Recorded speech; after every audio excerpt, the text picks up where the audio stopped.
Imagine being a child who has been torn away from their security blanket, their parents, the ones who stopped the boogeyman from terrorizing the nights and curing their boo-boos when they scrape their knees.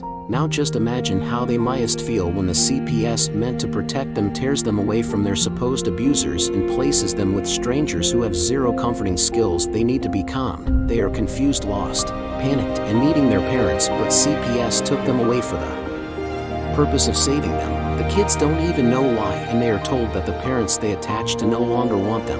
What do you think that does? Do you think that this is how protecting children is supposed to look? Abolish CPS.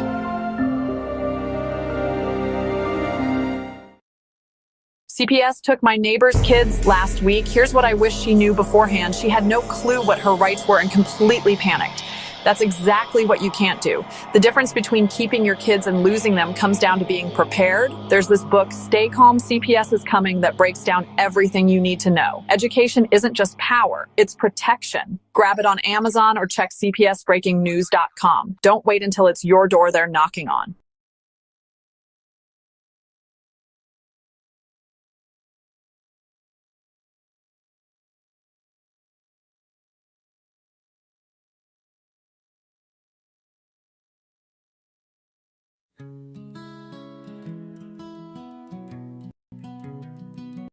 We live in a land paid for by blood,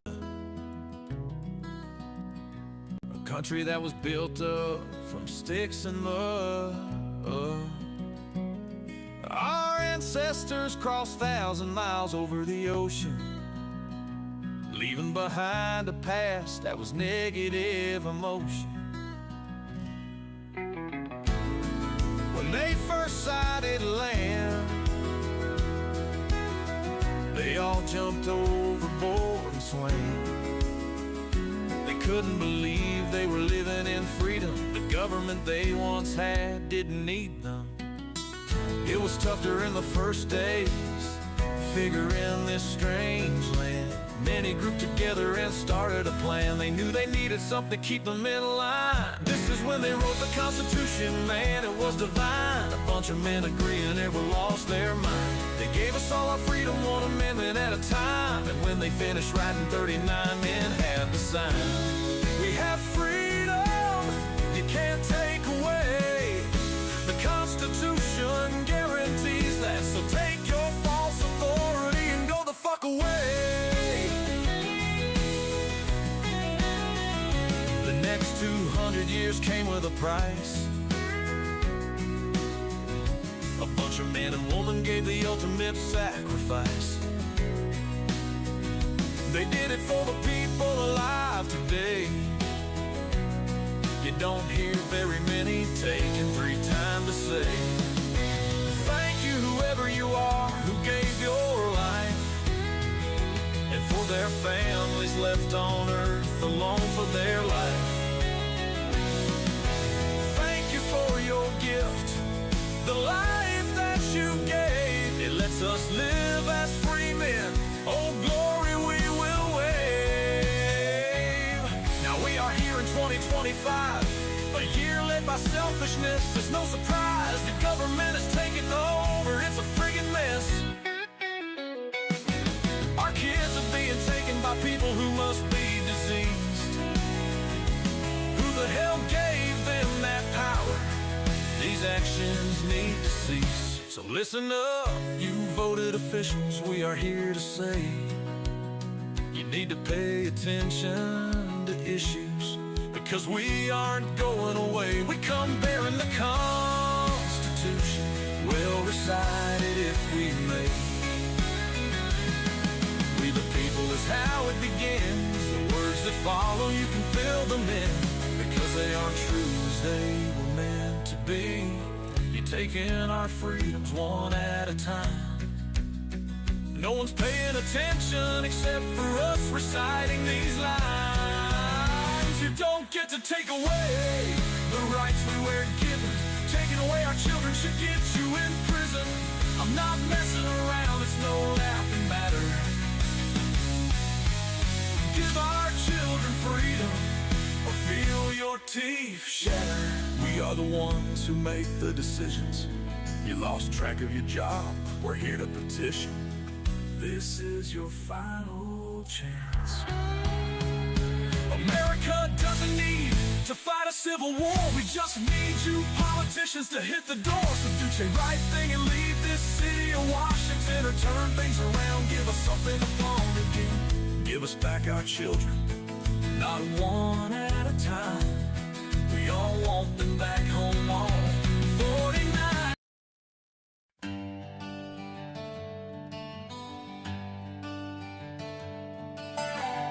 One man is lost in the fog.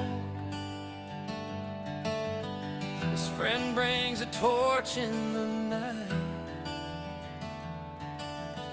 They walk arm in arm through the dark, guided by one man's sight. One man's sight. Some cannot walk, some cannot see, some cannot speak, some cannot hear, some cannot learn, some cannot think, but all can love, and all can feel, and all can care, and all can change, and all can learn, and all can grow. We are equal in the same. We are equal in the same. We are equal in the same. Two men were working the land, two farmers making their trade. While one was blind, he was still the mind behind the world's best lemonade. His lemonade.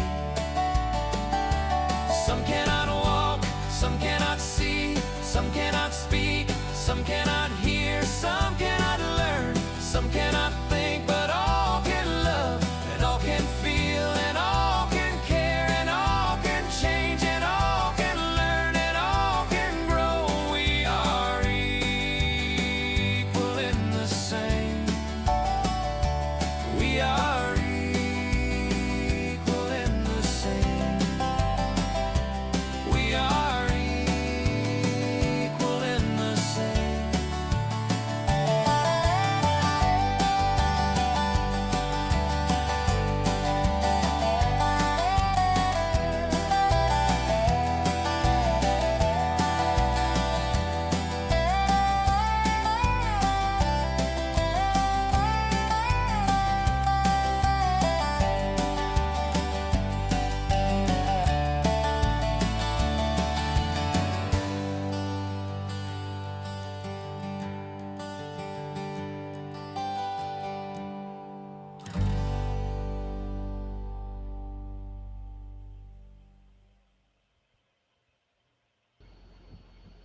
What's up, Henry? Hey, what's up there, buddy? How are you tonight? I'm all right. How are you? Good, good. Sorry for the technical problems. We came on a little late tonight. If everybody was expecting us at 8, sorry about that. Yeah, better late than never, right? We've had a great week, huh? Yeah, been better than most. I think there's been a lot of accomplishments going on between other groups and advocacy groups, and I think we're being heard. I think this is going to be the year. Yeah, we got a lot of people out here that are making noise for us. We're getting heard this way. You know, we got the forum. The forum's cranking. Have you been in the forum yet at the CPSBreakingNews.com? No, I haven't had a chance to go into that. And as you know, I'm not technology suave. I got to have you guide me. I'm gonna have to get you in there because there's a lot of stuff in there. We need to start getting the AD. We'll get your blog. That's my disability, guys. 100%. I can't see cyber world. Well, we'll get you there, Henry. We'll become compliant for you. You know, you're gonna teach an old dog like me new tricks. Hey, you know what? Everybody can learn, right? We just got to figure out. Absolutely, and you know what? That's the God's honest, right? That's what this is all about, isn't it? Like, and that's what we're about tonight, is continuing teaching people ADA Part 2. And if we need a Part 3, it's the basics, foundations. Without it, guys, we're pretty much in trouble. You can allow people to continue to perceive you as something that they have no right to do because it'd be considered discrimination. If you're perceived as being disabled or you're disabled, you have that effective right to be treated equal and the same. And again, the state actors and state players must accommodate through modifications of policies and procedures to ensure maximum participation for the disability. And that's about it. Oh, Henry, let's give the rundown. We got Alicia, we got Athena, we got Chris in here, we've got John, we've got Jesus, we got all kinds of people in here. What's up, everybody? thanks, guys, for joining in. Yeah, thank you guys very much for coming. We love it. We got Henry's getting a rant on us. And Did we get last time anyone get a chance to see Brenda's show after our show last weekend? Because we got into she was talking about on her show, you know, about her son's needs inside of a system. And you know, again, that's where I was leading this to, is, you know, requesting the modification with the appropriate people. You don't want to hear some idiot walk up to you in the courthouse that has not been designated, has no effective training, has no understanding, and cannot remedy the problem that you're having because they have no financial control of the court system. And remember, it's not only remedy for you. Once discrimination has been identified, they must remedy the system by federal law and by their federal funding. And people ain't getting that, and that's how we're being pushed around. And from last week, again, I'm not sure if we want to put up my name again or how we want to do it so people can find documents, but that's basically the foundation, because there's so much in there too. I was telling you, Darren, that, you know, people got to understand when they have disabilities and the state's telling them they're going to teach them to be a better parent. Mm-hmm. Well, why ain't you looking at the educational laws? Why ain't we setting goals? If they're accomplished at 90%, then the goal is considered mastered, and you go to the next goal. But why is 90% good enough? Because education really set the bar at 90% before you should transition to a new goal to teach. Like my son with autism, nonverbal, profound autism, his next goal. So it wouldn't be considered mastered until you hit 90%. And I would almost think about it, it'd be like the fair preponderance of evidence versus clear and convincing. Clear and convincing standard is a 90% positively sure factor, where fair preponderance of evidence, man, 51. They can get 10% and say they met their threshold. Right. Hey, Henry, Chris wants to know, he has a question for you. He says, what do you think about Zoom call for 30 minutes on on 5-year-olds? We brought up Zoom calls last week. I don't think it's appropriate. How are you facilitating the conversation? How are you facilitating human interaction? I'd be raising objections. And again, who has a disability? Either his son or him, or I don't know. But again, don't forget about the association right. And again, that's what I'd be screaming in writing.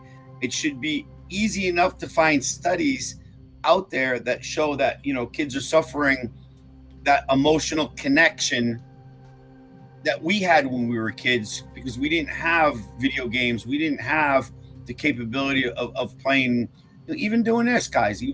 This wasn't possible when I started 17 years ago. It wasn't happening. So, you know, are you my family? Yeah, I consider it. Do I get a benefit out of it? Yes, but I'd rather have us all in a room. If we're talking about, how can I say it? If we're talking about a town hall meeting, you don't do it online. It just doesn't happen. You don't get the same emotional connect. Right. And Chris, I want to address that too. If you're talking about the Zoom calls with your child, because CPS that's what they're instilling. Look, if they're doing that intentionally for you to break your bond with your child, this is an intentional. Number two is if they're recording, probably they'll have a secret recording, or they'll be able to take the recording and have a psychologist analyze what you're doing, which is again medical treatment that you haven't agreed to.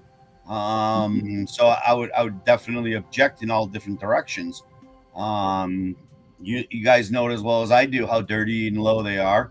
And you know, what if the child begs you, you know, say, oh, please come home, and you don't deflect that child? They'll say, oh, you're causing more emotional harm. Yep, that's a fact right there.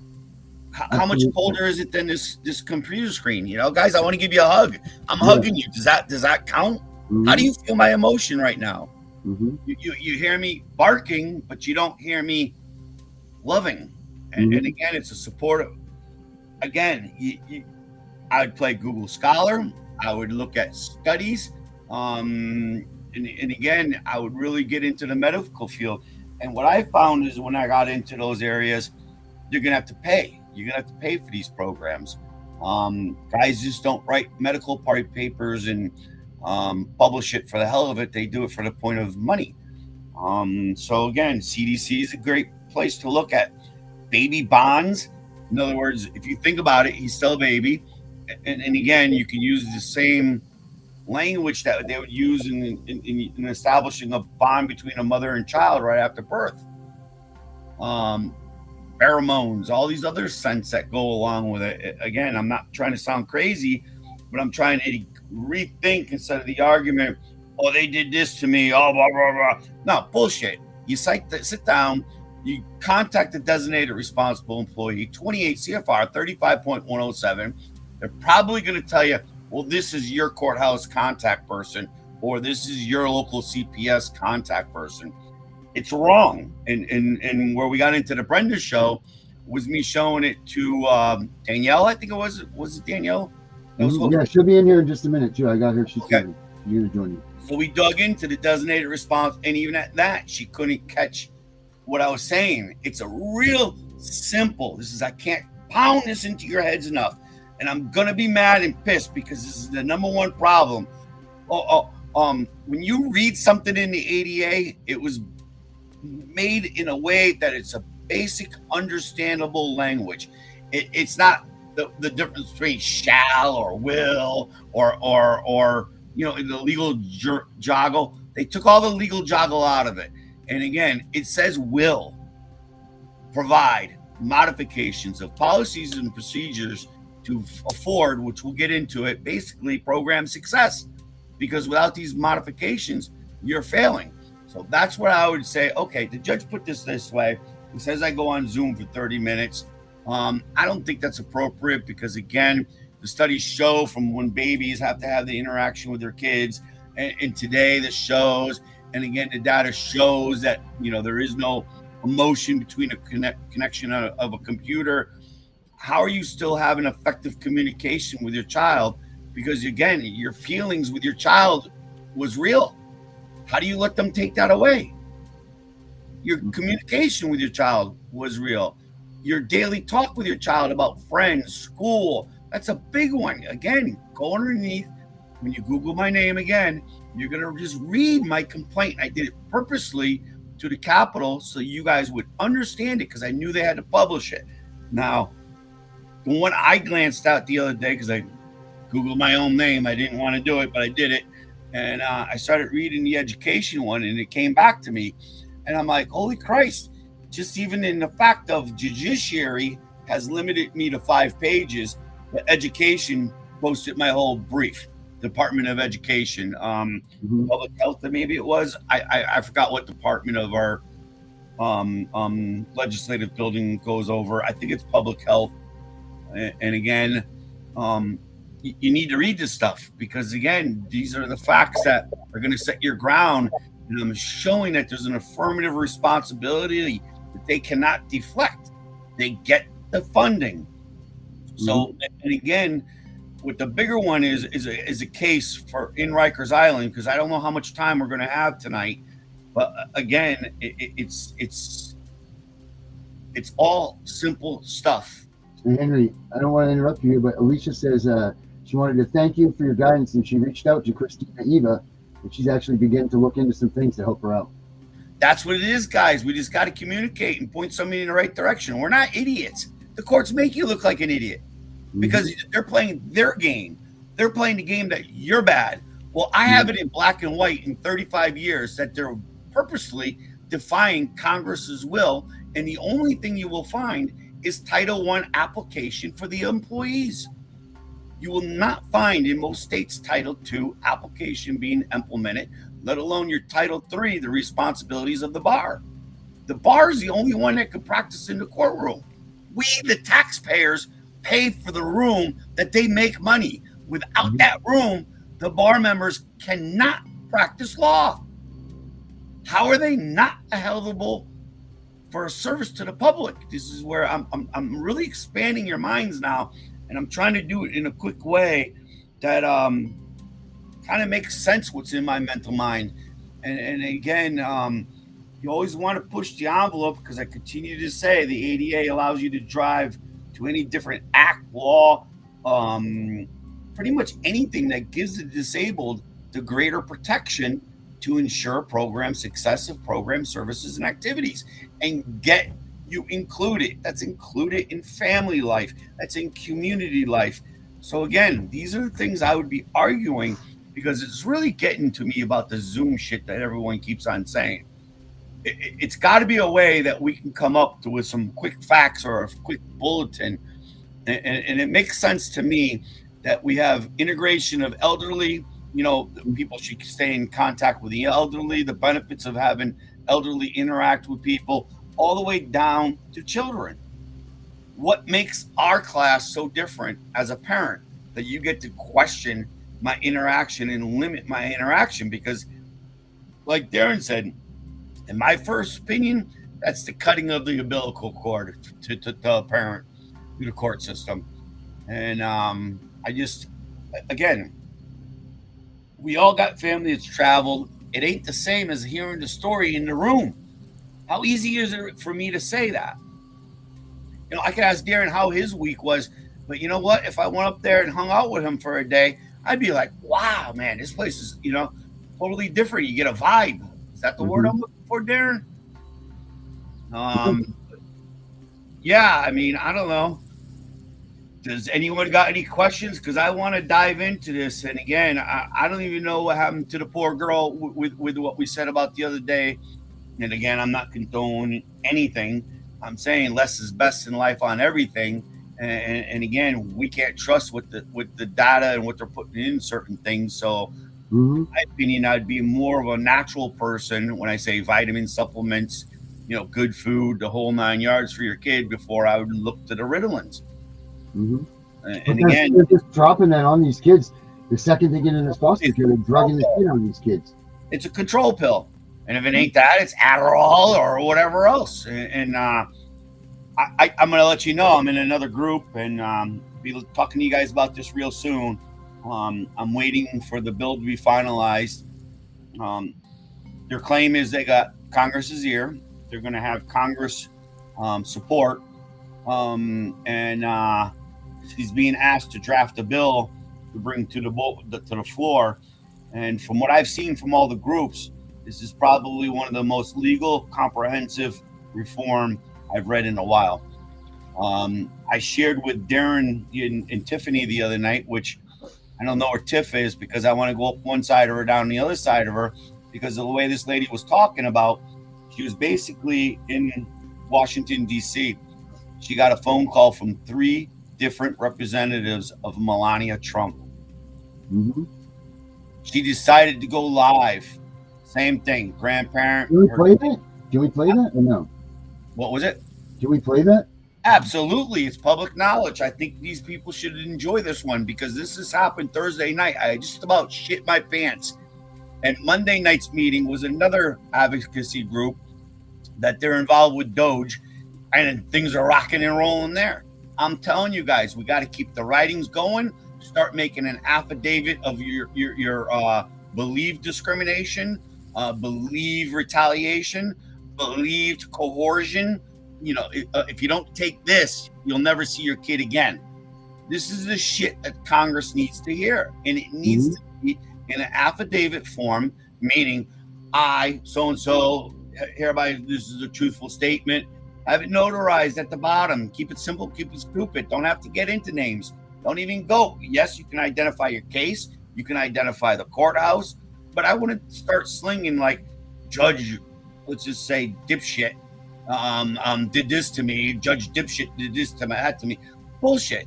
Just leave it as the state actors and state players, please. You want to keep it as even agents. I loved it when the Angry Man, which I wish I had that name. because again, I might come off as angry, but I'm a big cuddable teddy bear. I'm basically a person who has a hearing impairment. I had an eardrum blow out on me, so I got the tinnitus, and I grew up in a family of 5. I'm half Italian, half Polish. What do you expect me to be? Something other than a man? Because that's what I see society wanting all of us not to be. And I guess, I mean, I don't know, Darren, I don't know about you, but I'm a man. I'm a protector. A mom is a lover. Not saying men can't be lovers too. Hey, you know what?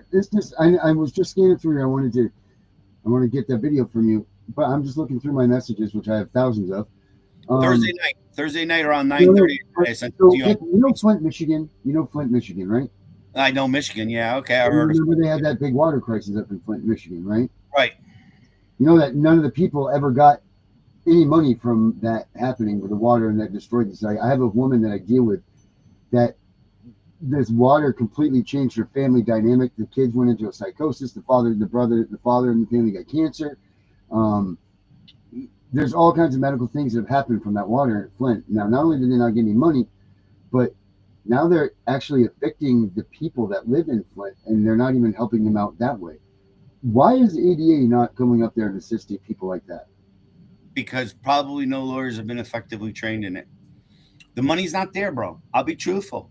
You can spill a cup of coffee on your lap and sue Dunkin' Donuts and not knowing because they didn't have the word hot on the cup versus what you would receive in the ADA. Typically with the ADA, it's the attorneys that get unlimited billing. It's not us in our I think it's like 50,000 per occurrence, and after so many occurrences, you get 75. It's next to impossible to get up to 300,000, and it ain't about the money. It's really, I don't know about you guys, there'd be nothing better in my life than taking a state actor and state player that's caused me so much harm, getting their job, getting their pension, and stealing their life. Yep. That would be my best remedy, and then come along with change. So no other parent has to do what we're doing now. Because I guess change is the future. And I'm sorry, dear, we've already lived our life. Just like your parents fought for you to have the childhood you had. It's about now us fighting for the next generation.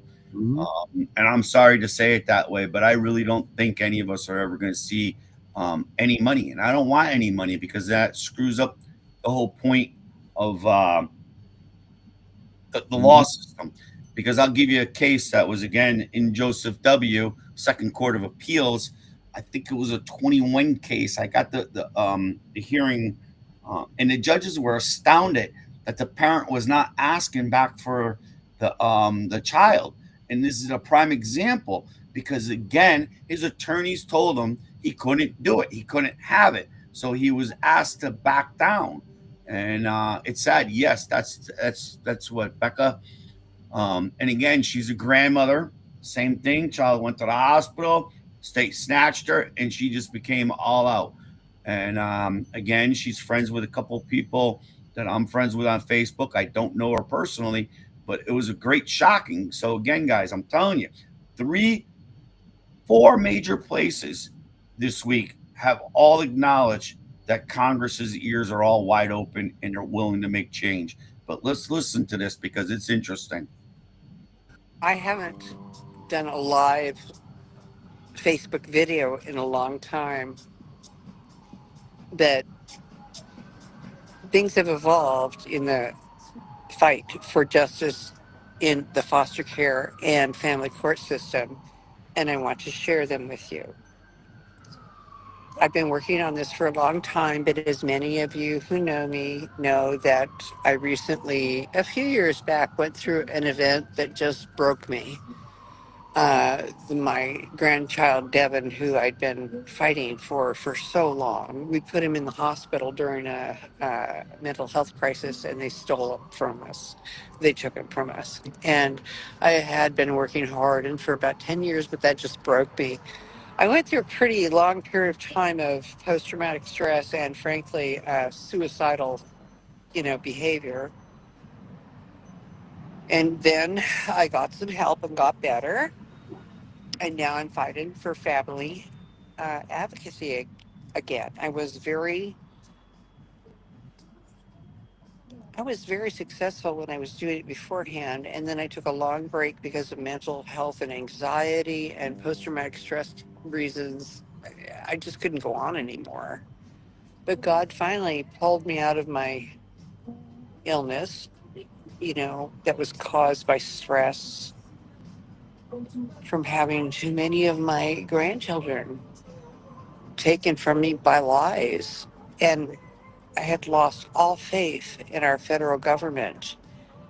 And you can't fight against lies. I mean, if I could have a fair fight, that would be one thing, but you can't fight when they're allowed to plant evidence and lies, you know, and use that as if it were true. You cannot fight against that. It's not judicial process that our forefathers had envisioned anyway.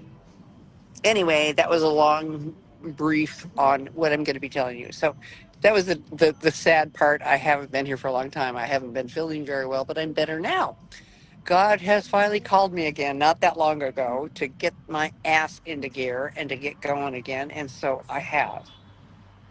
I'm going to describe the last 2 weeks for you because it's just strange what has happened. We've been working for a long time, ever since 2015 with the right to lie case. Or not the right to lie case, but the Hatch and Wyden uh, Senate hearing on the fact that foster children were being used as prostitutes. And so after that, I started working in DC and worked for a long time until I stopped for about 3 years or so. And then while I was still out and just barely back doing things, God called me to start getting my ass in gear because there were several things that were happening. 2-ish weeks ago, there was a report that came out from Connecticut State. I am a researcher. I have always been a researcher. I'm really good at numbers. I can figure things out really quickly just by glancing at the different numbers and their patterns. And the bottom line is when it comes to family court, foster care, child support, anything federal Title 4E related, the government judicial system is unjust, unfair. They don't have the protections of criminal court, and families are left and right losing their children into foster care, not because they were abusive or neglectful, but because the government bureaucracy, the way that it was written, requires a certain amount of foster children in it. So anyway, back to 2 weeks ago. 2 weeks ago in Connecticut, they did something that was absolutely unheard of. They did an audit. Now, you would think, oh my, our federal government and the states must audit frequently, right? But the truth is they don't. There has never been a federal level audit on our power of the purse distributions. What the current process is two. One, they have a GAO or an OIG report that has to be ordered, and then they look at things and recommend things kind of, and then the Senate or congressional House offices may or may not choose to act on it. So there's no follow-up after the report is made and delivered in order for them to act. And also there is no actual audits. An audit has a definition. You're supposed to take random samples and look at things, right? Well, the audits that they've been doing with the federal government is simply asking the bureaucracies to look at themselves. It's like asking a fox to look at the chicken coop. What's going on? Everything's fine, right? So what they do is they give their own specific data and they give their own specific numbers, and then they audit themselves. And in every case, they find themselves just fine. Well, Connecticut did an audit using actual audit methods, and the results were awful, awful, awful. In the Connecticut report, we found out that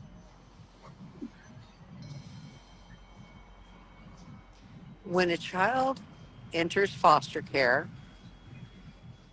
and then vanishes, the state actors, meaning the foster mother, the teacher, the state actor in charge, all of those folks that are having to do with the child's life fail to report when that child goes missing.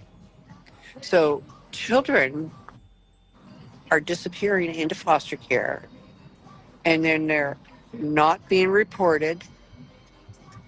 And then a significant amount of the ones that are not reported are also reported as alive and well and still in foster care to the federal government titled IV funds, and they're getting paid for these kids. So let me just review this. What we have found out with absolute certainty that in the state of Connecticut, children are going missing from foster care. They're vanishing, entering foster care and vanishing. All of the folks that are having to do with the life of this child are failing to report missing episodes when the child vanishes. And then the state actors are continuing to ask for foster care for a child who is gone. That also means that if a child is not reported and getting paid for as if it was still there, no one is looking for these children. They are ghost children. So the Connecticut report did show that, but it only showed one state. And then miraculously, there was an OIG that absolutely, totally supported the state level auditing fund. And this OIG report was called, I'm paraphrasing, States Do Not Always Report Missing Foster Children, right? That's the name of the OIG report. And the OIG report from 2023 goes on to describe a situation where nationally, in the period of time that they were looking at, which I think was 2 years, 75,000 foster children went missing. And out of the 75,000 foster children who went missing, only 25,000 were reported as is required by federal and state law, which means 75% of the children who were missing were not reported by the social worker, by the parents, by the teachers, no one. This child went missing. It was not reported, and nobody looked for this child. Now, it gets worse. Not only is nobody looking for this child, but again, they are fraudulently claiming that that child is still alive and well in foster care and claiming that child. We knew that for Connecticut, but the OIG report did bust it open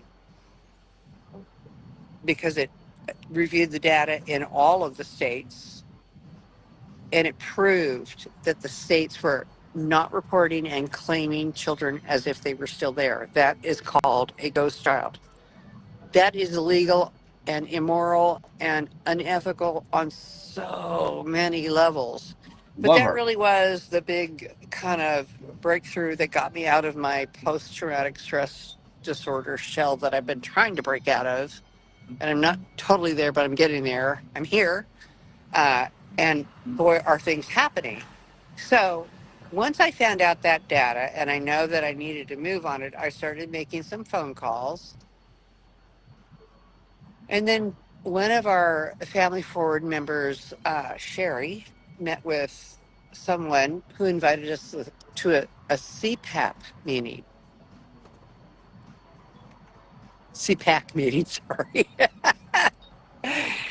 And I ended up asking a question of Christine Ohm about foster care and reporting to her that basically, did she know that she was the sole person in charge of the HHS largest sex trafficking operation in the world via foster care? And she didn't know that. And you should see the look on her face. And she answered in just a pat and to go there sort of response that didn't have anything to do with that, what I was talking with. But I did get on Fox News and talk about the foster care issues, the missing foster care issues.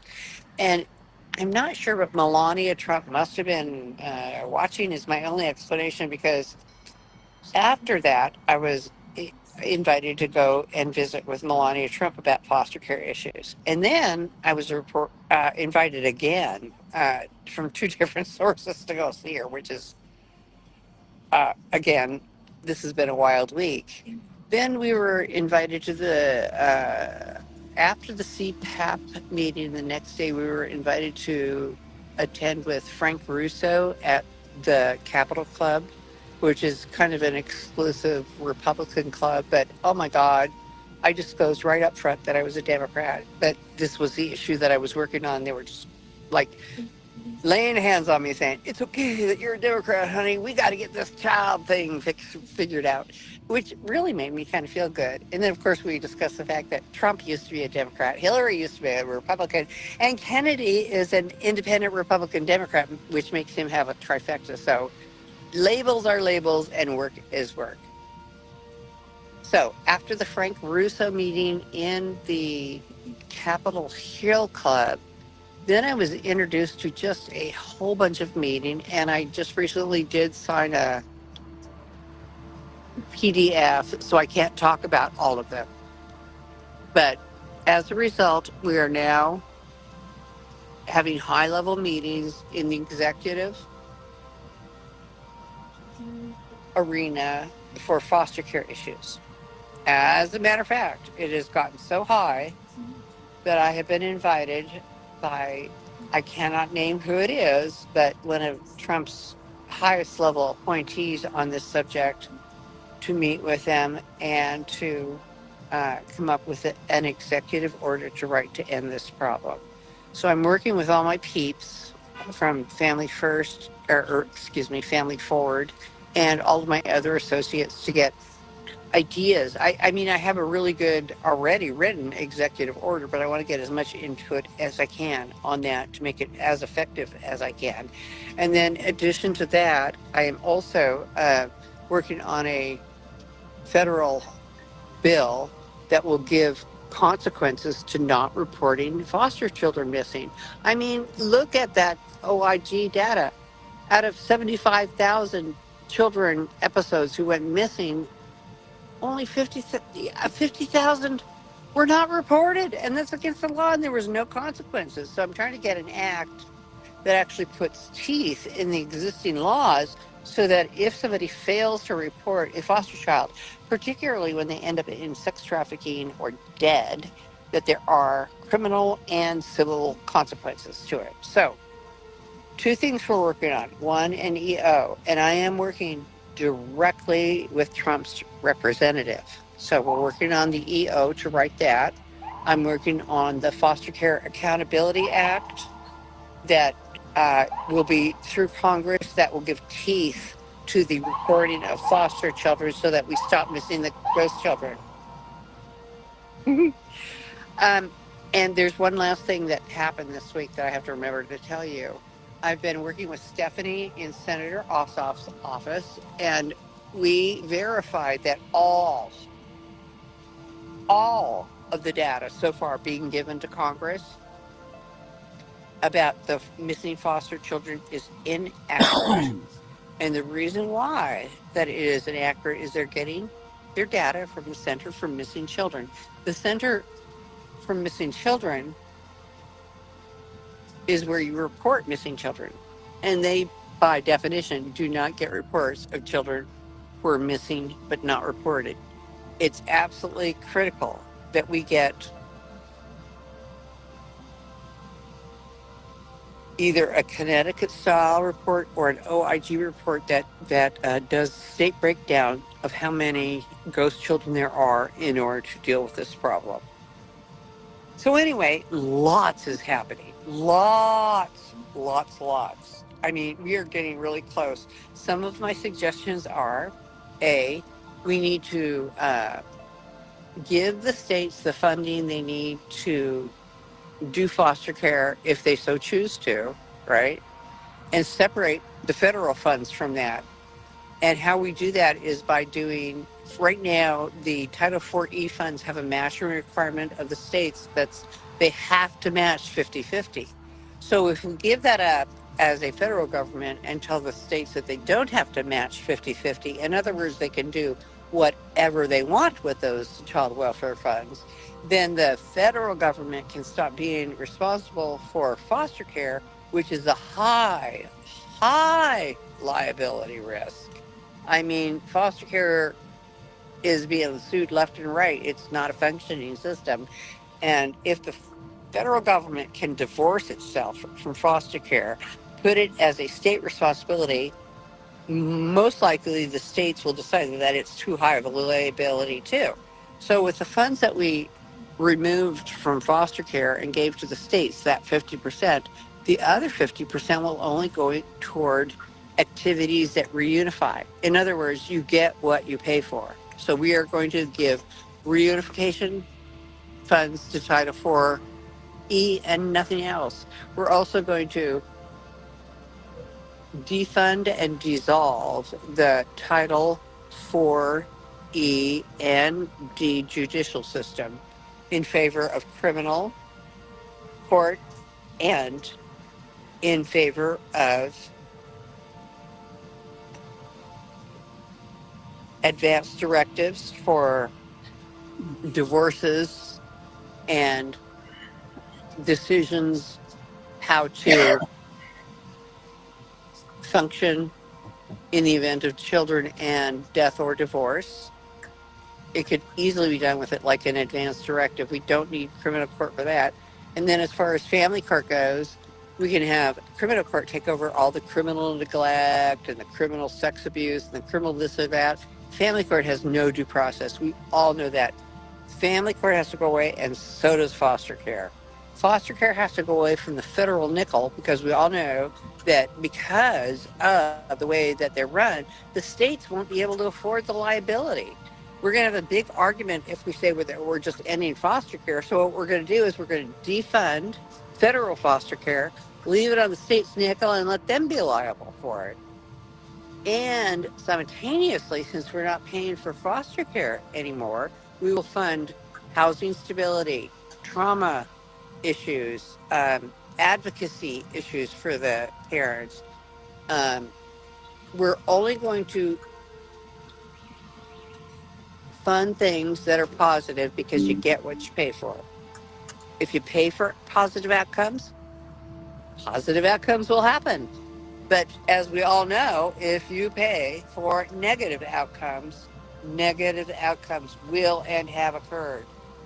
I've been preaching that particular line for 15 years now, but this is the very first time I have met with people who are the head of the DOJ. I have met people who are heads of organizations that are just huge and powerful, and they're nice, sweet people, even though they're Republicans, But I'm not letting any party line stop me from helping the children. My goal is to end the ghost children, and I'm going to work with anybody that I can. I cannot be picky about who my superheroes are, and I will accept any superhero that comes, in my sphere to help out with this. I'm not picky. I'm desperate. We're going to get this done. The climate is right. Miraculous things are happening right now in DC, and doors are opening up to where we can end this foster care crisis. Amen. And we can also end the child support crisis. Amen. I'm finally working with leaders who are at a level who actually know about the Title IV issues and the blocks, and they're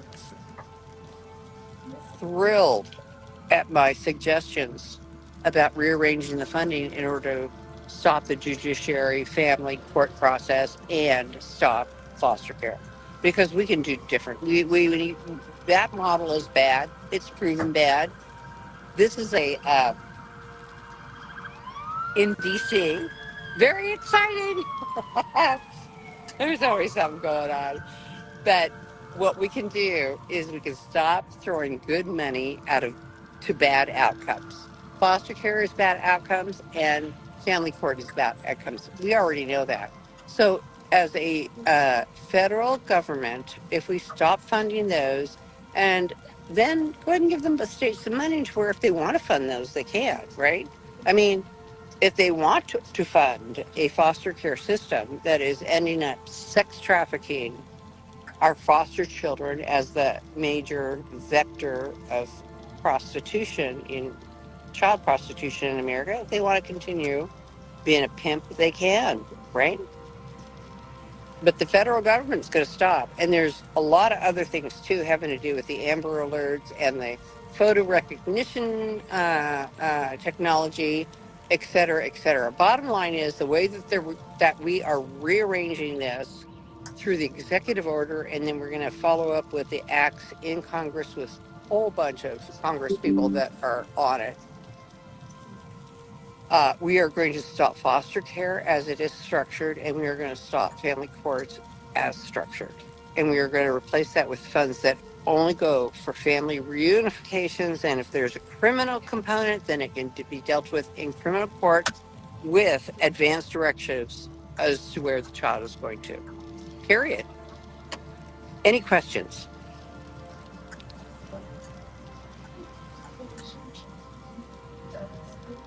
Predators don't need to be funded. Well, let me speak to that.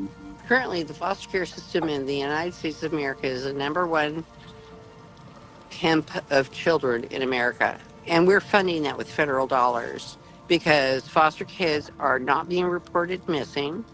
They're keeping the funding going with these children. They're ghost children.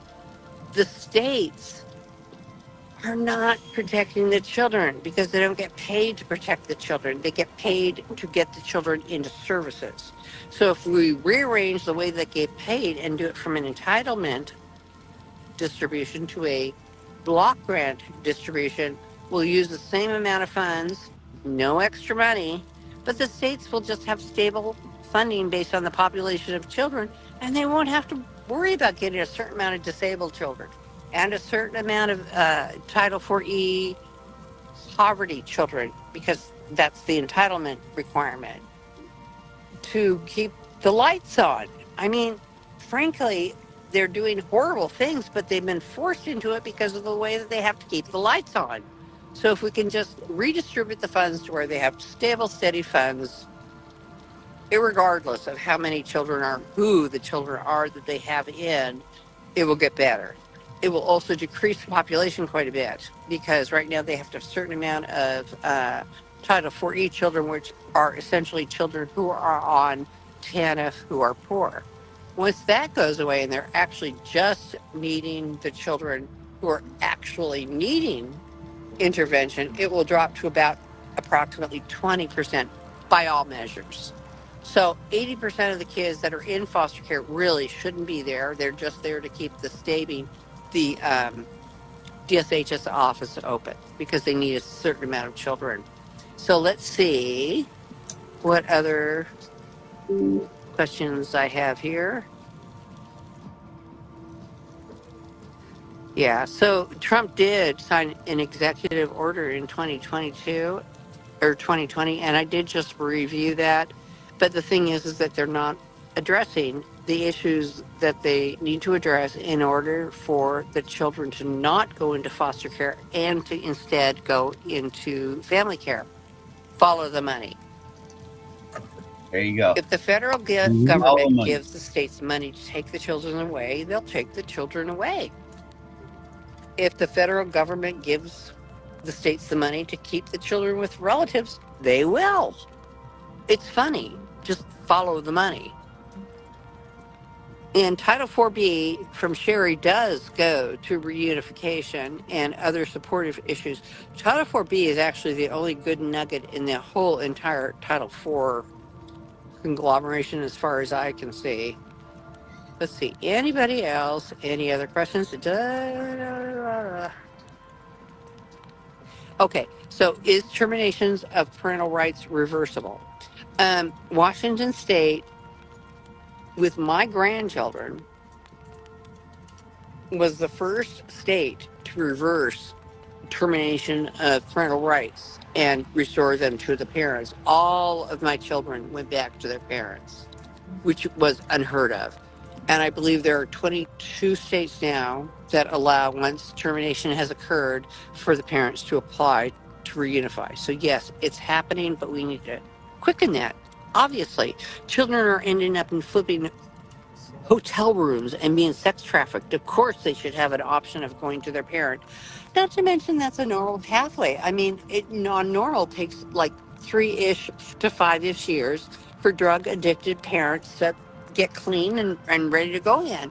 But after that's done, they're ready, right? So if we had any sort of medical criteria on, like, let's say 1 year clean and sober for the children to come back, that would end the crisis of where we're putting these children. So that's about the parents' right termination. And let's see if I've got any other questions.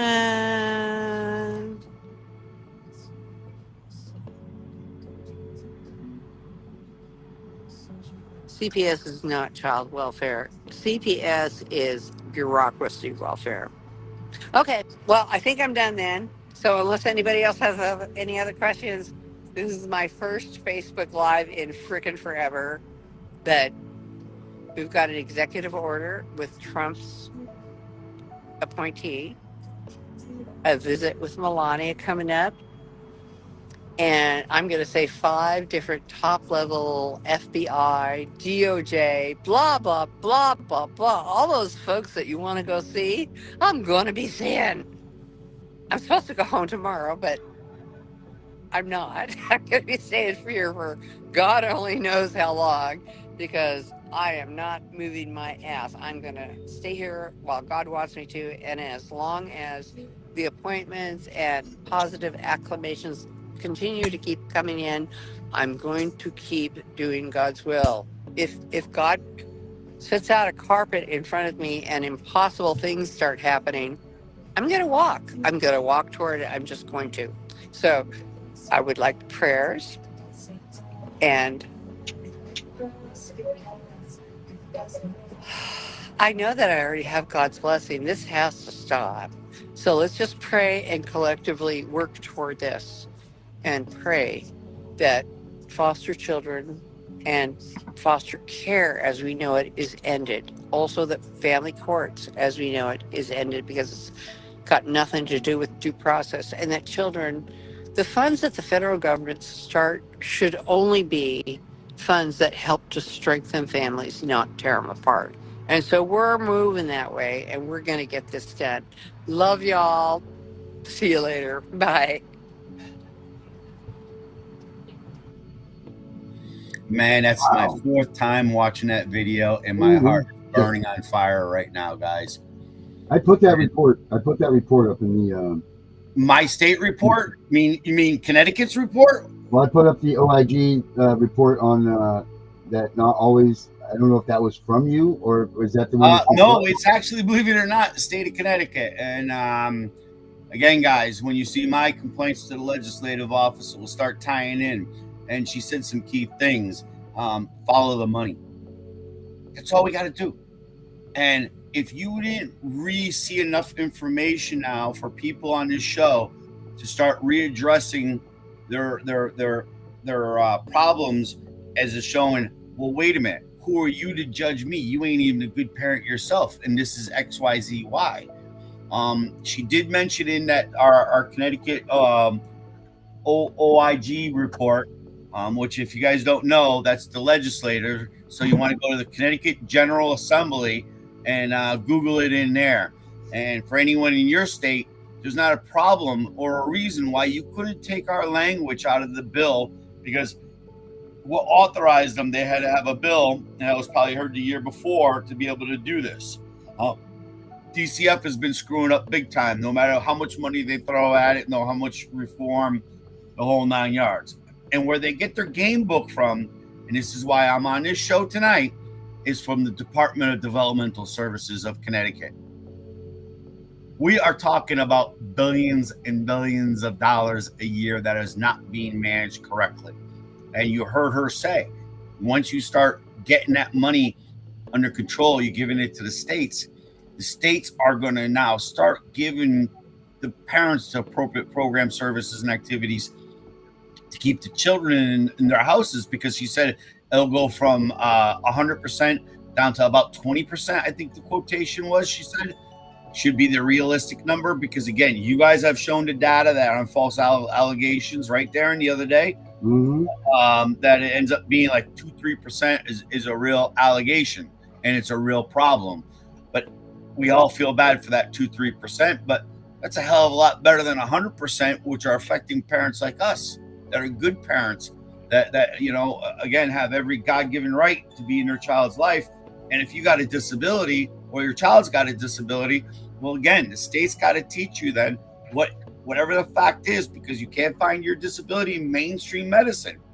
And this is where I'm begging you guys to start really going after it. Yes, thank you. You put it up. All right. So that's the OIG report. Go through it. She mentioned about they did an evaluation on all the states. So this is opening up the Pandora's door. Like Tiffany's sitting on a committee.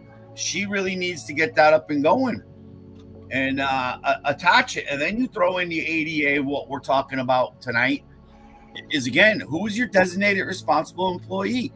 Weren't they supposed to be accountable for the program services and activities that disabled person was receiving? If they can't find them, how are they doing OT, PT, speech? How are they doing cognitive training or auditory reprocessing? Or if the child was traumatized, we'll say, where's the relief coming from if they can't serve the client? And then how do they keep paying? So again, it's pretty good. And I believe who did it, and who's now the whole head of our OIG, which I found disgusting in this year's legislative meeting, that they decided to turn around and when I brought up the ADA, they decided to deflect it. They wouldn't answer it. Like my question wasn't there on the Q&A. And you'll see a lot of your advocacy groups will do the same once you start diving into the ADA. So this is what I'm telling you guys. If you guys do not have the opportunity to speak now in your case, start demanding and screaming disabled discrimination, and prove it by the statutes and laws and regulations I'm giving you. And again, you just form it to yourself, because you're the one that's got to argue this in front of them. It's not hard. You could take 50 states. They cannot interpret the federal law differently. We know this for a fact. It's not like a CMS insurance policy where 13 states will do it this way, 14 will do it that way. No, this is federal American disabilities rights, civil rights. And again, you finding something good there? Because I see you stopped scrolling. This is that report right here. Yeah, but I saw you looking at the box. I wasn't sure if it was something to do. It shows exceptional circumstances, critical incidents, child abducted, 0 to 12, blah, blah, blah. I'm just looking through it, scanning through it, seeing what I'm finding here. And again, when you're dealing with this now, again, you guys got to understand, if they mention disabilities in this report, how much of the program services and activities are going to XYZ kids? And you heard her say, again, you know, which I don't agree with, if you're poor doesn't mean you should lose your child. I don't even get that one. You know what I mean? They should be giving you the appropriate help. And I don't know. I mean, don't get me wrong. We're all one paycheck away from being homeless, I guess, today. You know, there was a time in my life where the bank accounts were great until I met the court systems. Yeah, exactly. And everybody on here knows that same. And as a grandmother, hey, you didn't hear what she said about Washington State? Did you hear what she said about Washington State? That they're overturning TPRs? Yes, she was the first. And then I think she said 12 more other states. So here's guys, but check this out. In your errors, you list the known discrimination. You got 13 known Supreme Court cases in different states. But check this out, man. So Maine is one of those states that do that. But get this. You don't get your rights back as their parents. You are treated then when you go back and they let you to come back into your child's life. So the stipulations are or at least for the state of Maine, is if your child has not been adopted a year after you've been TPR'd and you've met your whatever, you know, like the shit that they tell you that you got to do and all of that crap. and you've shown that you've changed, the situation's changed, and all of this stuff, then they'll work with the idea of maybe you getting your rights back to your child. But you're not giving your rights back as their birth and their natural born children. You're giving their rights back as a foster parent, as a third party. right?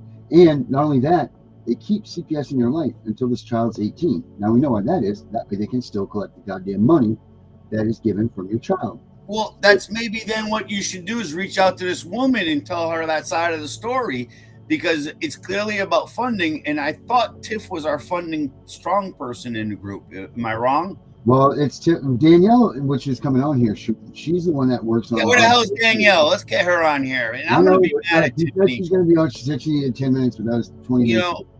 You know, she will be here. Typical, I would say it's typical of all queens to make the decision. Just take their time. Yeah, just show up. Yep. And then she turned around and pawned me off on Darren. It's me and Darren that are bringing in the ADA instead of Tiffany and me. Yeah. Yeah, I figured Tiff pawned you off on the Punisher. I'm sorry. Yep. Sorry you got pawned off on me. Saturday night, and she's got a hot date tonight. Sorry, Henry, you got pawned off on me. I mean, I look at it as the highest honor on the CPS Breaking News Network. You get the creme de la creme. You get the man that the man at the head of the wheel here. But I get it. I'm not as pretty as. Who knows? Maybe she dove in her pool today and broke her leg and had to go to the hospital. Well, she wasn't having a good day at the event there, the yard event. But Danielle's supposed to be here and hitting on this with you. She said that she will be. So I believe her. When she said she'll be here, she'll be here. Yep, it's all good. Because we want to get into this. But guys, you guys got any questions on this document?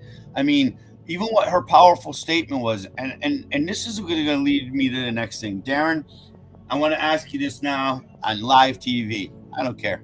Mm-hmm. This is live.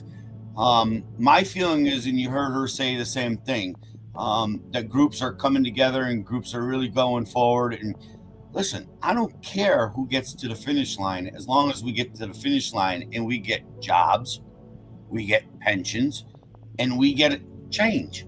Mm-hmm. So what I said earlier about the affidavits, here's another example. If you know she's got something financially going for a reason of changing of the bill, the way they're going to change the financial aspect of funding, which again, it's all about, if you look at disability law, they got them all on funding. It's all about funding.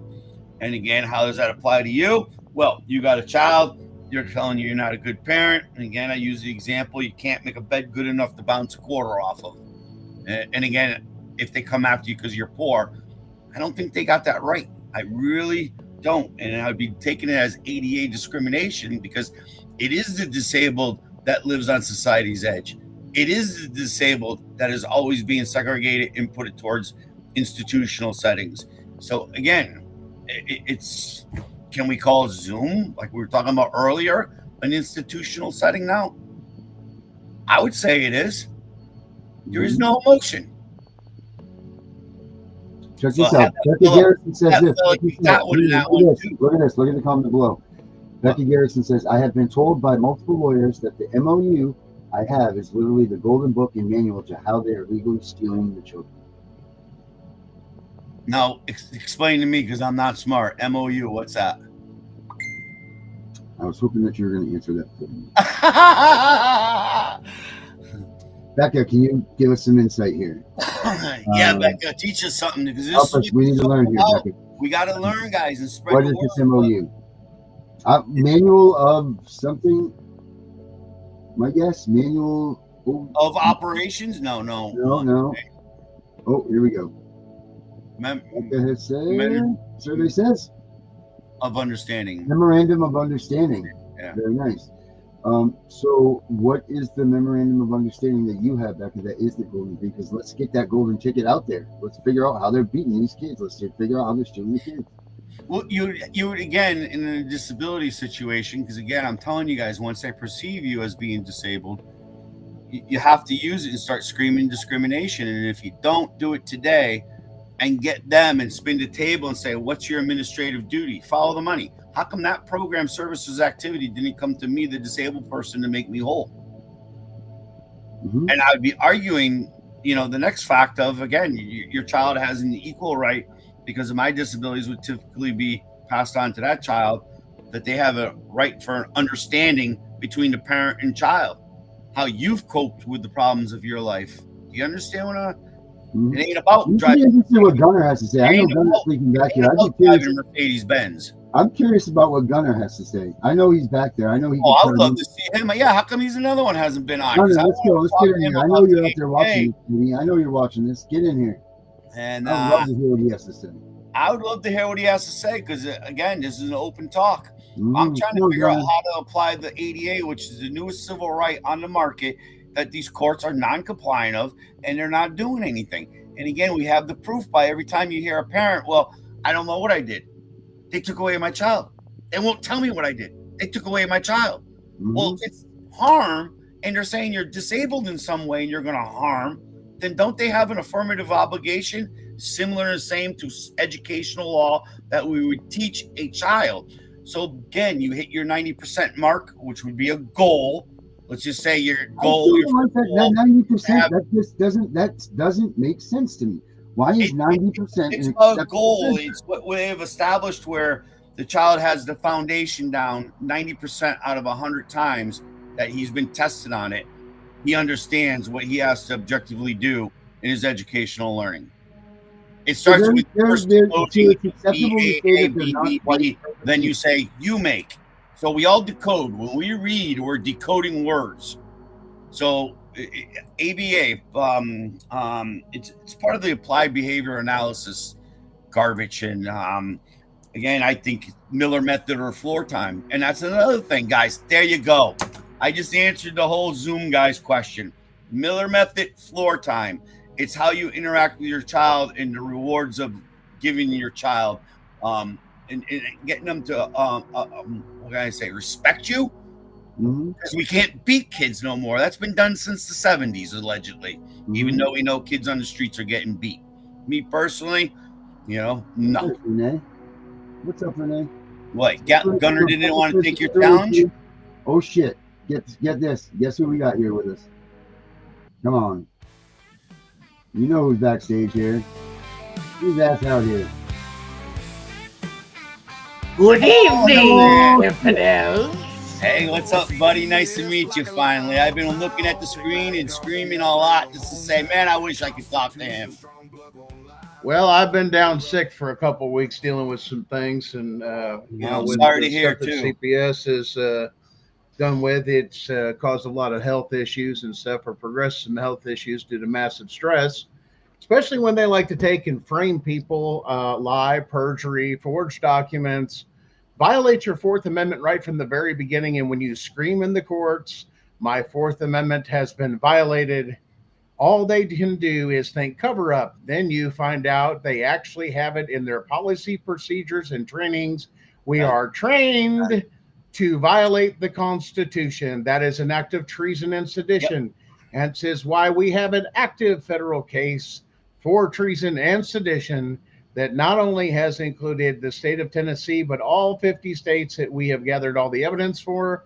And just recently, we have federal witness tampering that now we are in touch with Tim Burchett of the state of Tennessee, which they are on congressional break this next week.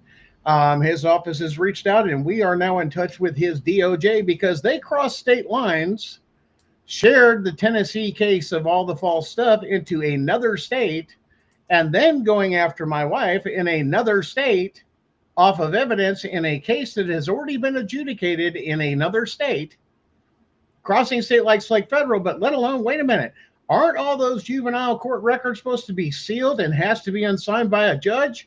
But they just gave it to another state crossing jurisdiction and then mentioned in their paperwork, well, according to legal filings, as they put it, they live together.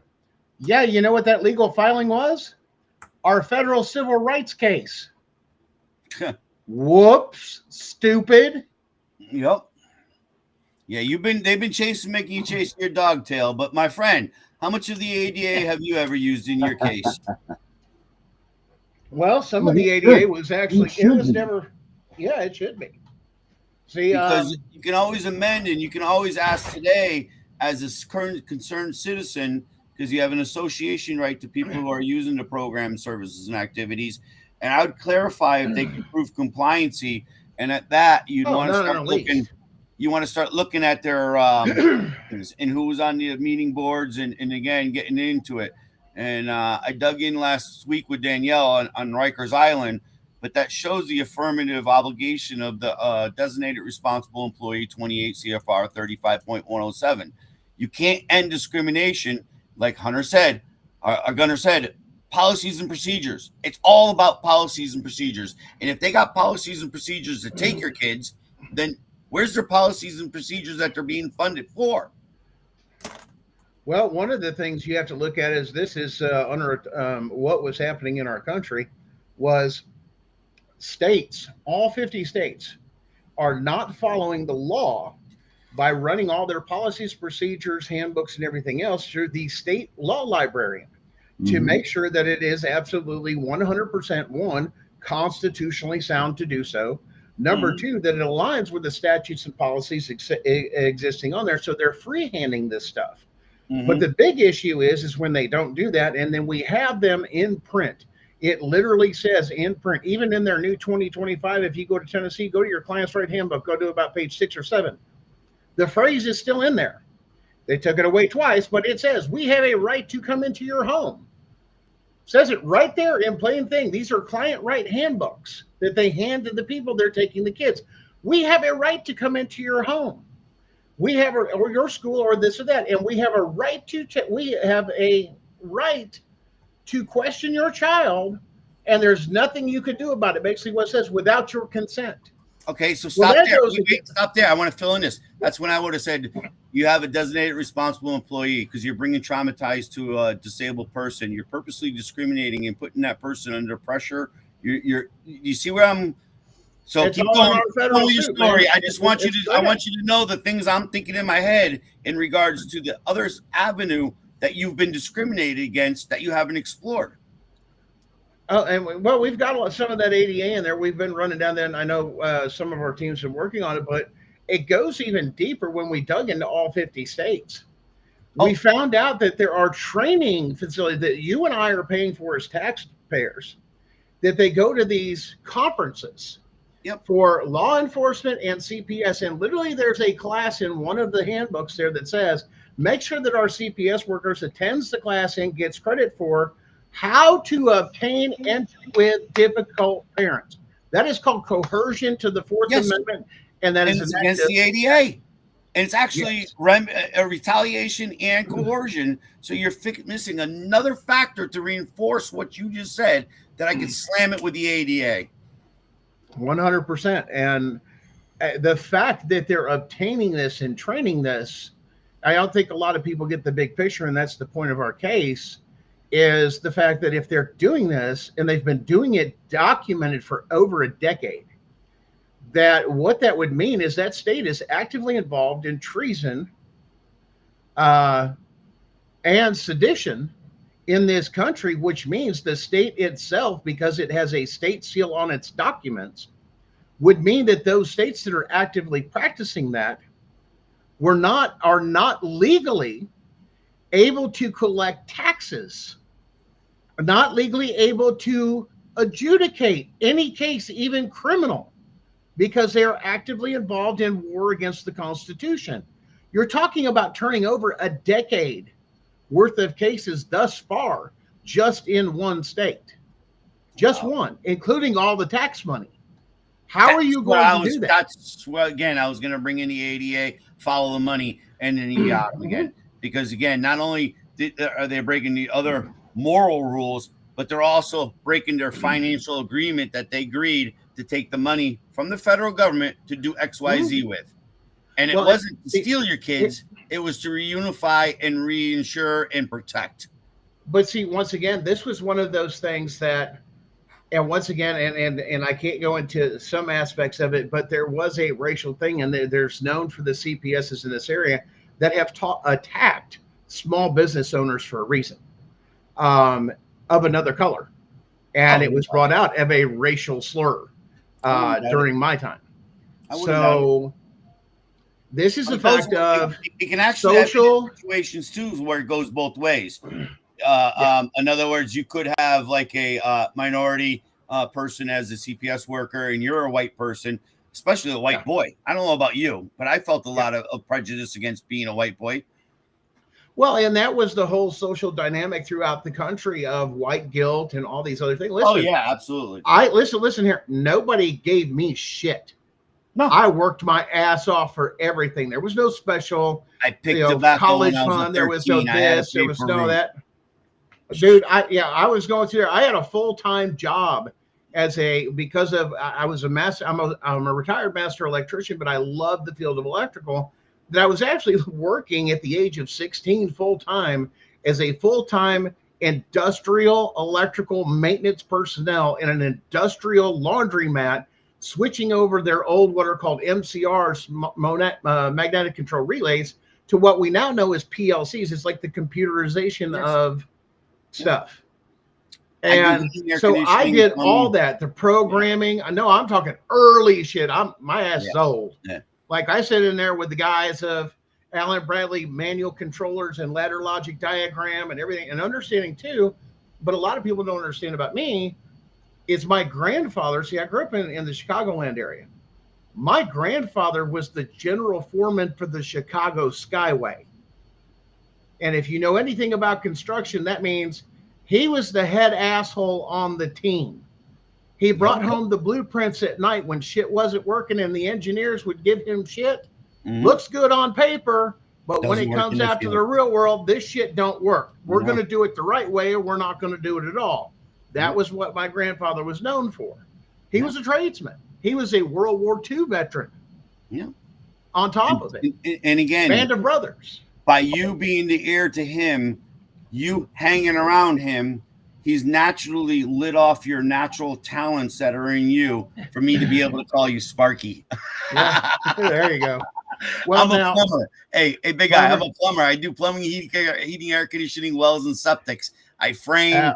I do it all. So you keep it simple then, right? Oh, yeah. So hot goes on the left and shit rolls downhill. The only two rules. No, man, I pump it uphill. I pump it uphill. When you take 2 showers, you put them back to back. One gets flipped.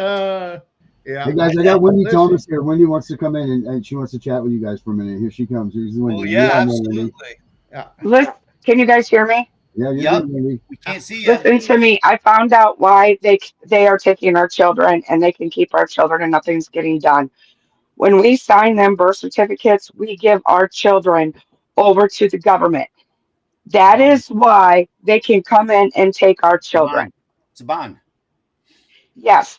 And how to get our children back, my theory is if we go in and we take back our, what is it? Is it sovereignty, or take that back and get us out of the matrix? Since our children were taken illegally and they are minors, we can take our children out too. I think it's being done because you know why? If you look at Trump's policies, they're going after minerals now and bonding the minerals and bonding the futures. In 2017, Trump put us all back in constitutional law. Right. It's illegal. But again, this is where we played that video earlier that I was getting to with Darren that, you know, I don't know if it's all right, but you guys are all here. I belong to not a secret society. I was just lucky to be able to hit it. And again, I think she's one of the stronger ADA advocates, and I think she's pretty damn good. And she's putting together the language on the legal aspect of it. So we heard a video earlier. Huh? The position you want to take on this is not one most people would think about. What you're going to have to look to is on this with what she's talking about your marriage certificate, birth certificate, all those different things. I don't have a birth certificate. I have a certificate of live birth. There's a difference. Why? I was born in a Catholic hospital. Part of the Catholic religion is you ever get those clay things with your feet? Well, when you put your feet as soon as they're born on soil, you are no longer admiralty. You are part of the land. You have a certificate of live birth. There is a difference between those two. So you're saying I have a fingerprinting of my feet as a birth certificate. In other words, the first thing out of your mother's womb, the port, as they call it legally, it touches on soil. It does not touch on paper saying you have come into port like they do with kids and they get their feet prints. You can specifically request a hospital to bring in clay or dirt from the soil. document it, and it's in there now. They can even analyze the clay feet. That's why they did that. And they would put their feet on clay. So that means you are part of the soil, not part of the sea or part of the air, part of the different things. That's how micro legalese they've done this. So that made a huge difference for that on how things were done until you came into the system. And there was even a time when, and a lot of this was done to erase your heritage. They would adopt you out or look for your parents to get remarried, especially in the 70s and 80s. And they would change your name and remove a lot of your heritage, like your middle name, or change your last name to something that somebody that had assimilated more than people that were from the old country. That happened in me. And now when that case breaks, that's going to blow everybody's mind, because I will go public on that. And I'm not going to get into that, because when you realize what my birth name was and what my birth real name is and everything else that's through that, it's going to shock this whole country. And we also can get these judges on ethics violations too. Well, again, with not only ethics, but underneath the ADA, again, an administrative getting. So not only do you got in the courtroom, but they also have an administrative duty that you guys are leaving out. But see, you guys are missing one thing too, and this is the attack that we've talked about. One, if you've ever done business, I'm a business owner. I'm a former business owner. Yeah. Is contract law. Yes. Under contract law, both state and federal, you must have full understanding and disclosure of what you're signing. If you do not, you can simply file a piece of paperwork with the court rescinding all orders and everything else due to the fact that contract was not fully explained. This is the other angle you're going to want to use in federal court, is, Your Honor, they're saying that they have rights because of the child's birth certificate that they were fooled into there. Now we will ask either the mother or the father, were you aware that you contracted with the state to do these things? There are certain organizations and people out there that use these same tactics to become not state sovereign, state national, some of those. That's a contradiction. A true sovereign federal, which is what you're supposed to be. There is a methodology to go through and unplug from Social Security, get rid of your straw man. There's another one to reclaim your birth certificate and get all the rights and everything else and put all rights reserved after it to where they can't use it. It's actually a fine.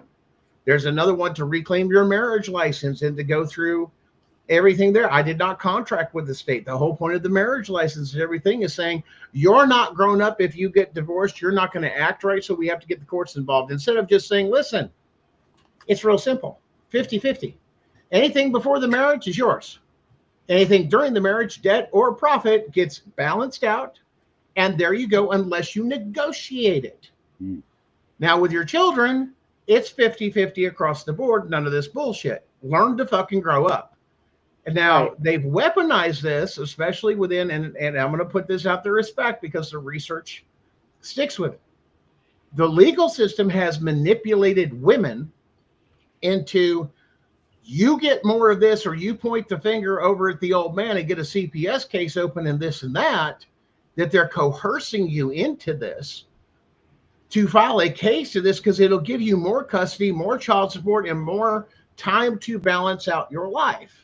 The concept of divorce is you're separating assets, two separate companies. For the courts to favor one, this is the way they play dirty court in this. If it just came down to, like I had one judge that I reviewed, one judge that did an excellent job, best job I've ever seen. Judge said, bring in your stuff, everything. This is the parameters you must meet per the state and the state level. 50-50. Anything before the marriage is yours. Is that listed? Is that listed? Yes. What about the common stuff? Well, we're arguing over this and that. Well, let me tell you something. This is what I'm going to do.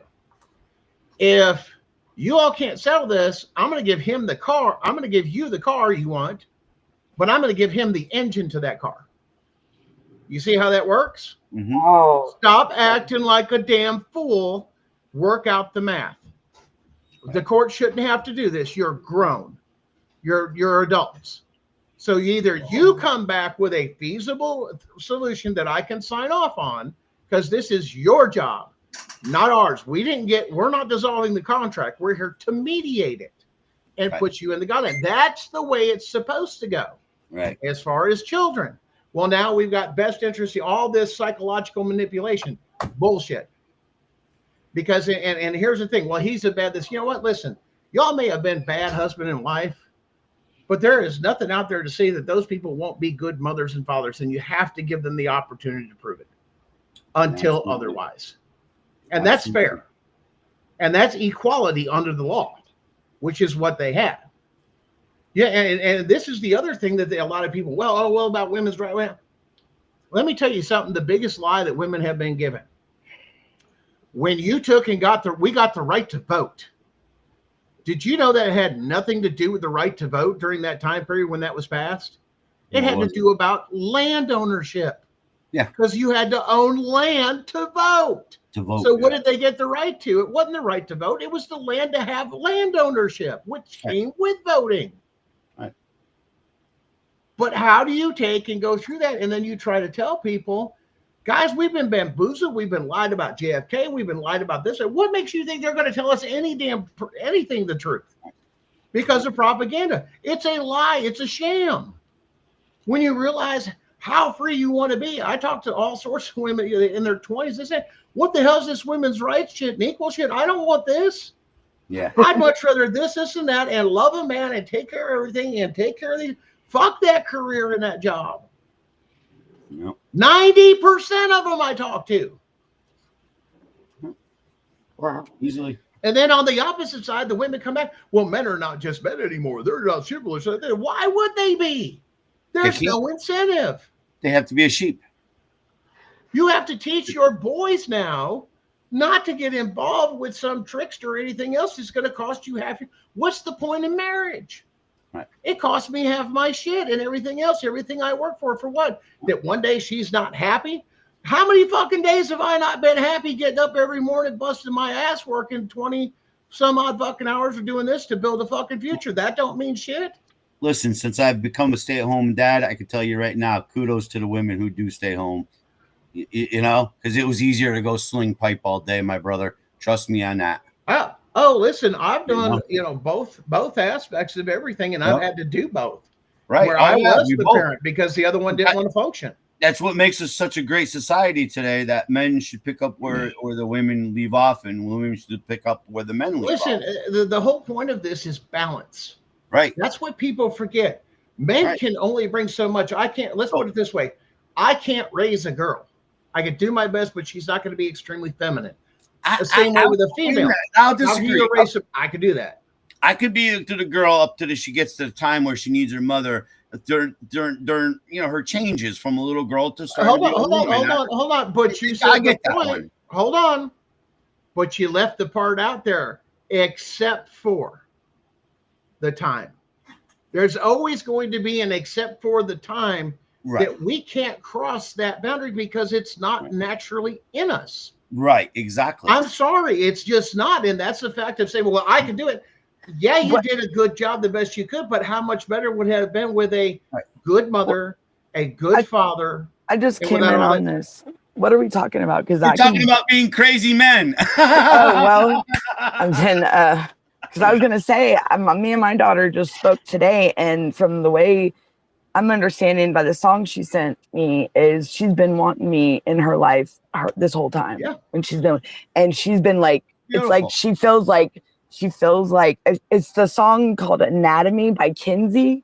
That song it nails it right. I mean, it's like, and she feels like, how can I treat it like it's normal? And she felt like I didn't miss her, and I just act like it's a normal thing. And I had to explain to her that that people handle things differently. But I told her that I have felt this way she feels. I figured that this whole time. But so it's yes. Good for you. And women need, girls need, a mother's love. Very needy. But needs a mother's love and guidance and some of these things. Yes. And I'll hear this all the time. And women, you can go as far with me. You can hate me all you want, but I'm going to reveal one of your things. When I get to my children, I get up to the point I get to the point I threaten them and do this and that, but I have trouble following through on the discipline. Yep. Always. I do. I don't follow. Now, I hate it. That. just that's a large percentage, and that has been proven. There are researches and studies for that. Men have a different approach with this. That's why little boys, you'll notice when they get raised by single mothers, they're just so cantankerous. There's no respect. Mother doesn't follow through with this thing, and the boys are just wild, just crazy wild. And then there's no thing. Why? Because it takes a man to raise a man. Correct. Because and here's the reason why.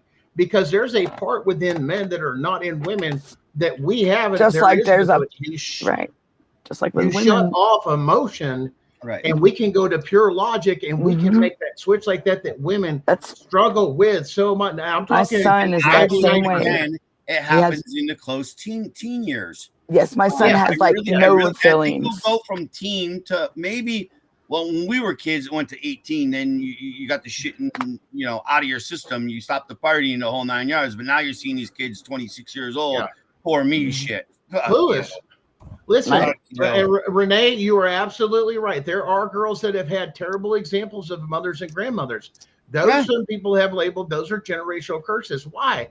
Because they felt more comfortable ignorant. But here's the other issue: 90% of the time, and I'm going to make that number real high for a reason. Why?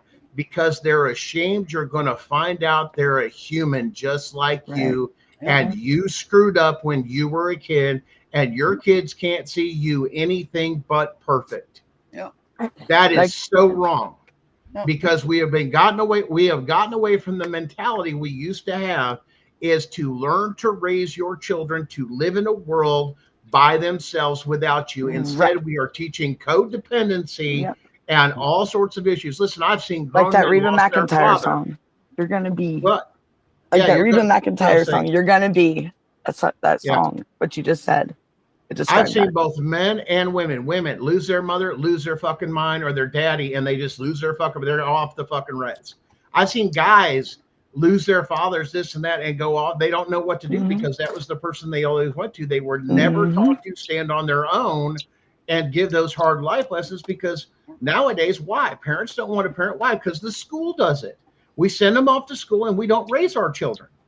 The society, the society and everything else out there. Or they get this put in their face. Now wait a minute. Can I tell you guys something personal? I lost my father at age 6. When I needed the father role in my life, I looked at neighbors, uncles, cousins that were naturally without somebody telling you that too, right? It's the bond time of them hanging out with me, teaching our family skills, or like my neighbor teaching me new skills, because he was French Canadian. They were into the chopping of the firewood, and you pick up different things from different people. Yeah. But again, I ain't saying guys can't be a daddy's little girl, but we're going to be a softie and we're going to teach them wrong. I mean, seriously. And that's our balance, though. The thing that keeps us, and people listen, I've got both boys. I've raised both boys and girls. And there is a different, yes, you have that thing of, daddy's girl, this and that, and you're with this and that, but at the mama's same time, boy, it's that soft thing. Well, and there are mama's boys that do some of those things, but listen, we've used these words. The other thing that we have to take into account, especially today with everything that's being revealed, is the food that they've been giving us that has been doing that to us chemically. Like we did a report one time on the soybean plant. Right. Well, what do? They just throw everything in there, and it turns into tofu, it's soys and everything, right? Did you know there's a certain section of that plant that when you give it to boys, it creates estrogen and turns them feminine? Yes. And Japan has just released something about 6 months ago on this, as well as I believe Amsterdam did one, the same research. So you are feminizing or demasculating people. Why? So the men are not violent to uprise against society. There is no right. There is no man. There is no woman. We'll be the future of gray society. Everybody will have butch hair. Everybody will have, what I mean, same color eyes or whatever. And people talk about all these, right? And it was funny. I was watching this one thing and going down this rabbit trail with this one guy with AI, robots, and everything else. He goes, "You want to take away everything from women, replace it with man or something else, because then you don't need. Because if it comes down to it, the only thing women have are eggs, and it's the only thing that's salvageable to most men. So now, if you're based off of your egg production, and that's all you can sell, and that's all you're worth your entire life." Mm. You better think about this here for a minute, because that's exactly what they're causing.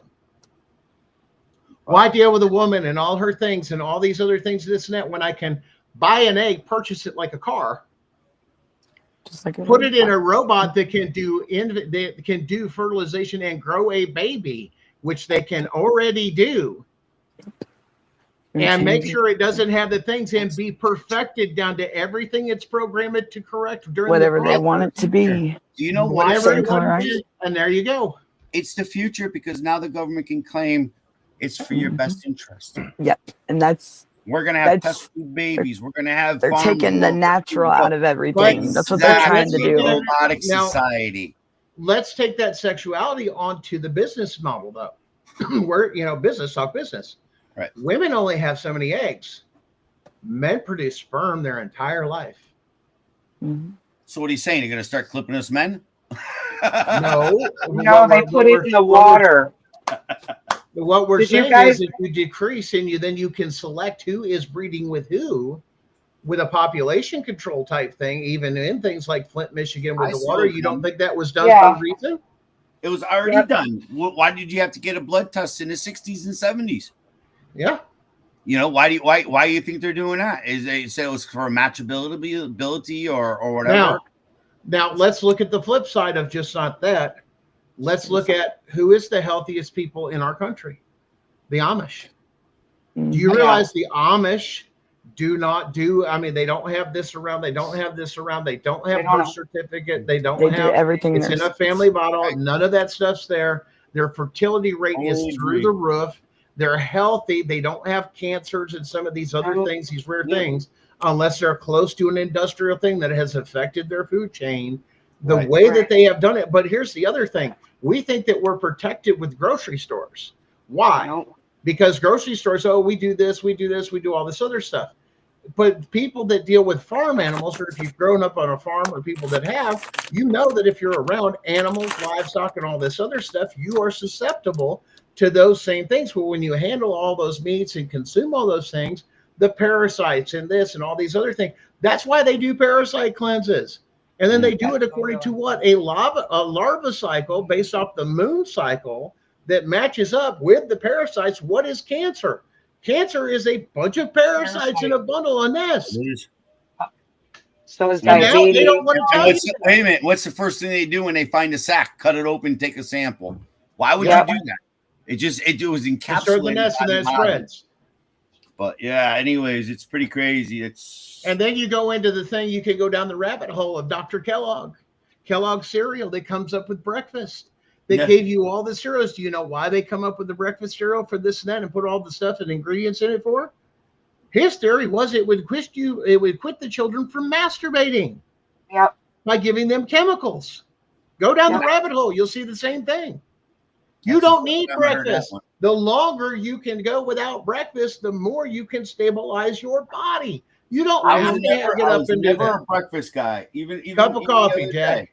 Bam, gone. Even the other day, I was telling Darren that I drink coffee till 12 o'clock. I'll start at 4 o'clock in the morning and go to 12. I don't get lunch until breakfast or whatever you want to say. And again, I was eating at 8 o'clock tonight just before we came on. Yeah, just little meals throughout the thing. The same thing that they were telling you with the food pyramid. It's a whole damn lie. Based off of starches and grains, you go through the whole government cheese thing of where they save the dairy farmer and have all the cheese. It's lies and lies and lies and lies. And it's like, you know what? If you would just give us the good stuff and access to it and cut out these middlemen, and some of the farmers are starting to figure this out, especially the people in Pennsylvania where they dumped all that raw dairy and everything that guy had. Well, had he had done it legally, which is a farm share program, to where you technically as the person own the stuff and you get the byproducts of it, you're just paying the farmer to tend for your animals and everything else not in there. It's a legal loophole to get through it to tell the FDA, piss off. You don't get to tell me what I want to do in this and that, but this is government approved. Yeah, I got a buddy that's getting harassed by them. He can only slaughter by them now. He's got pigs and cows. He can't even, it's crazy. Well, once again, it goes go to a farm share. Look up a farm share. Yeah. He can liquidate and sell his stuff right over the damn internet and ship it all across the country, bypassing FDA and everything else. And it's all in what? Contract law. And they can't take and interfere. The government cannot interfere with a private contract between two individuals. Yep. Wow. Bet you, yeah, but they won't tell you that. But wouldn't that also apply now for the ADA? I'm going to hammer you because I've been wanting to talk to you about this. Because you have contract law between the federal government and the disabled person saying, we will care for you. We've promised to ensure your community inclusion. We promise to give you modifications. And here, we're going to give it to the state because the money, they'll best determine how to implement the program, services, and activities. That's why policies and procedures can deviate a little bit from state to state.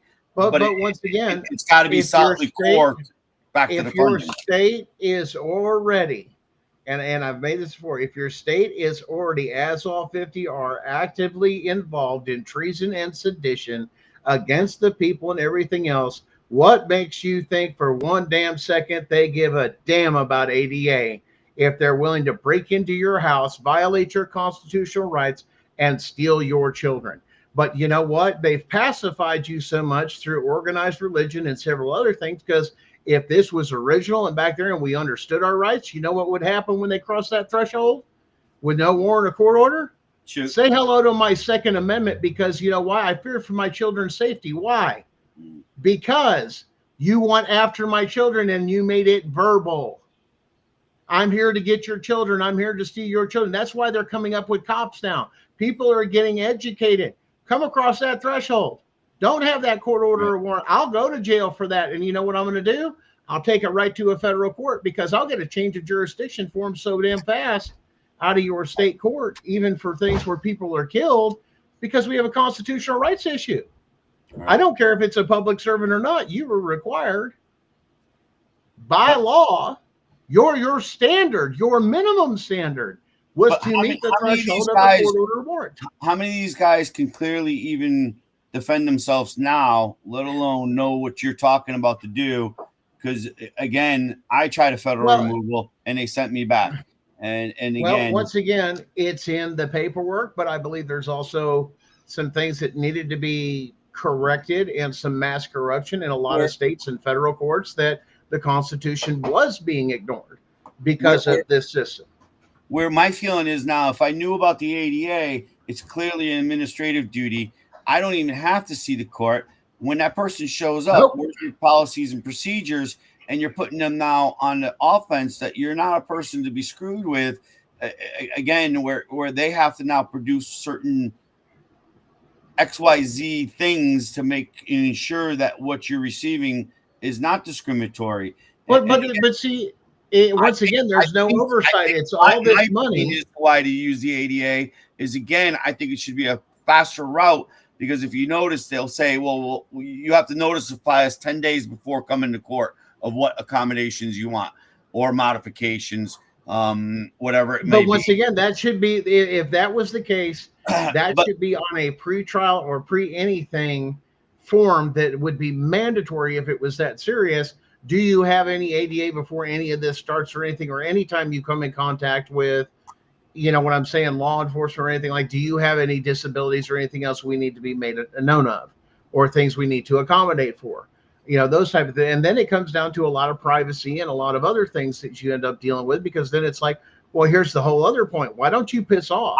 I would think it's protecting your medical rights. I would think it's protecting your educational rights to your child. Well, then if that was so, and that were absolutely true, then it would be it would technically be a breach of contract to contract, let alone be forcing what they're doing as far as mandatory reporters in all hospitals due to HIPAA. And if that was the case, you have no right to cross that unless you know firsthand, for a firsthand reason, a crime has been done. To go in and steal like they're doing. We broke a story not that long ago, probably a year ago, about nurses coming forward that were stealing babies from people for women that had epidurals, and all they were doing was testing positive for the stuff that was in the epidurals, no history or anything else, and stealing their babies. That's fucking crazy, man. I mean, here, let me give you a shot, run a drug test. That's that I don't consent your sedition and create all that stuff. But when somebody just comes and knock on your door and you have to defend from a false allegation, you know, or in my case, my whole history here is My whole history. You got a here Fourth Amendment in your hospital room. Your Fourth Amendment extends to your hospital room. Well, I was saying at home. I wasn't meaning in the hospital. Because Well, again, I'm saying I'm if you're dealing in a in different those cases, situation where my son is disabled, so I'll never have the government out of my life. And Well, what my feeling I is CPS and DCFs take the game book, playbook from the Department of Developmental Services because they've been doing this action of racketeering of people with disabilities.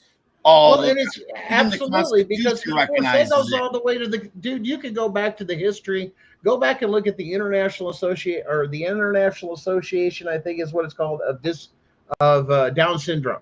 They did a worldwide report on the sanitariums from kids that had Down syndrome and everything else of running in these sanitariums, of rape babies, of nothing with Social Security. This is where they were getting all their black market, back in the day in the 50s, 60s, all that other stuff. The Archback of Notre Dame, right? Exactly.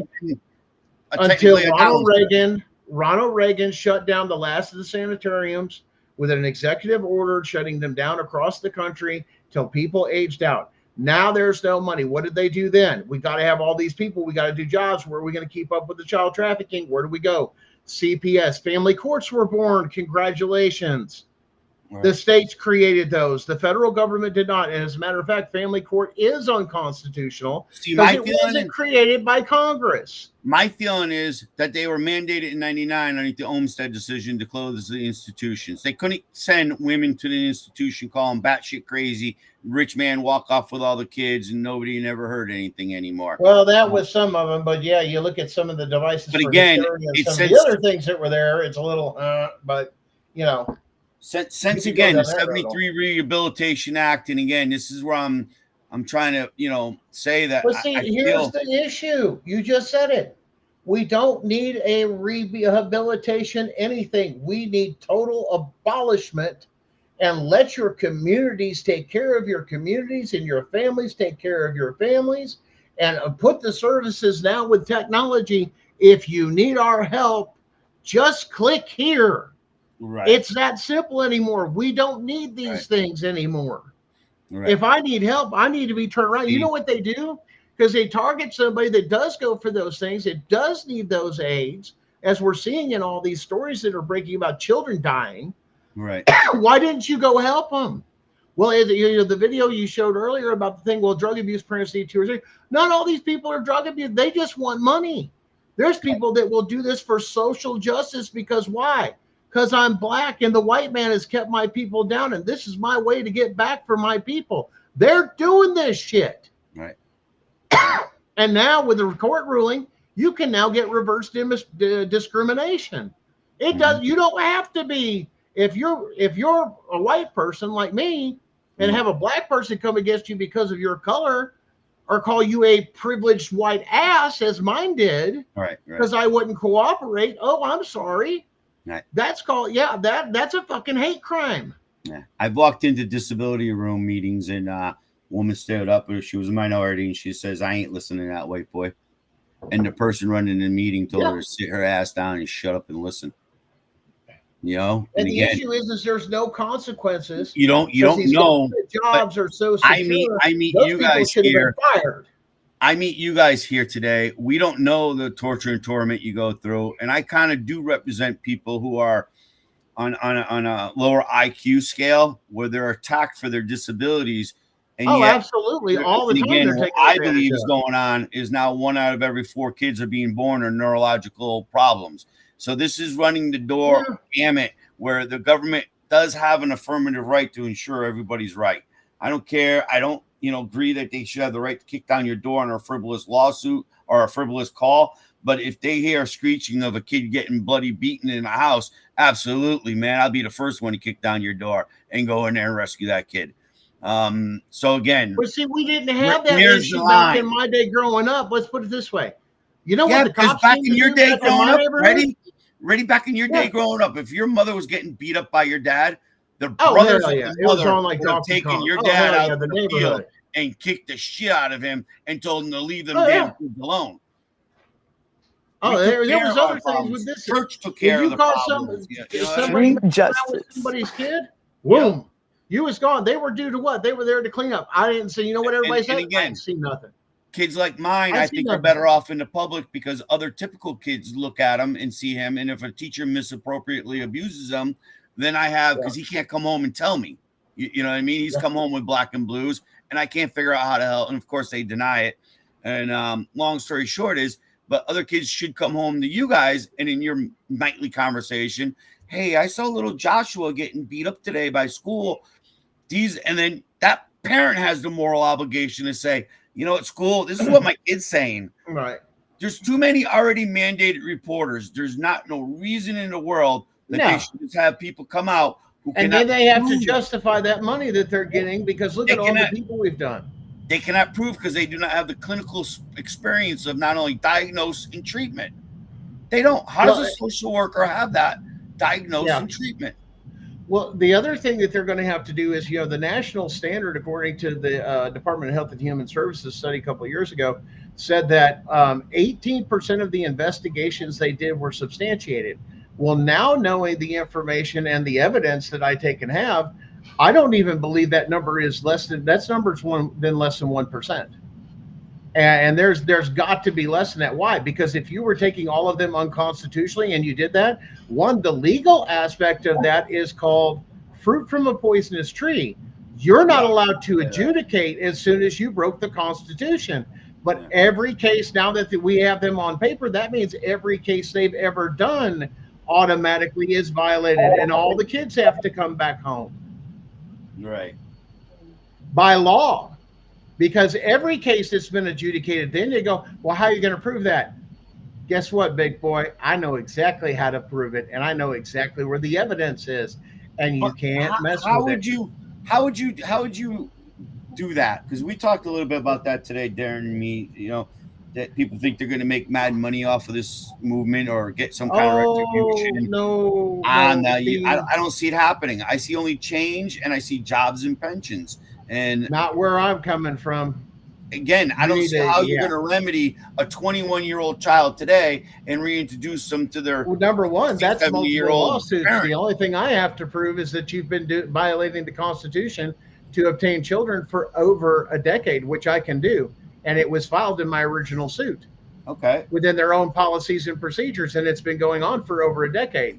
If you're doing that, the Constitution applies to every single case. So does fruit from a poisonous tree. That means every case you've ever touched for over a decade that you have to go back and trace, which is not that hard because it's all been digitized, and it's monitored by the Department of Health and Human Services federally.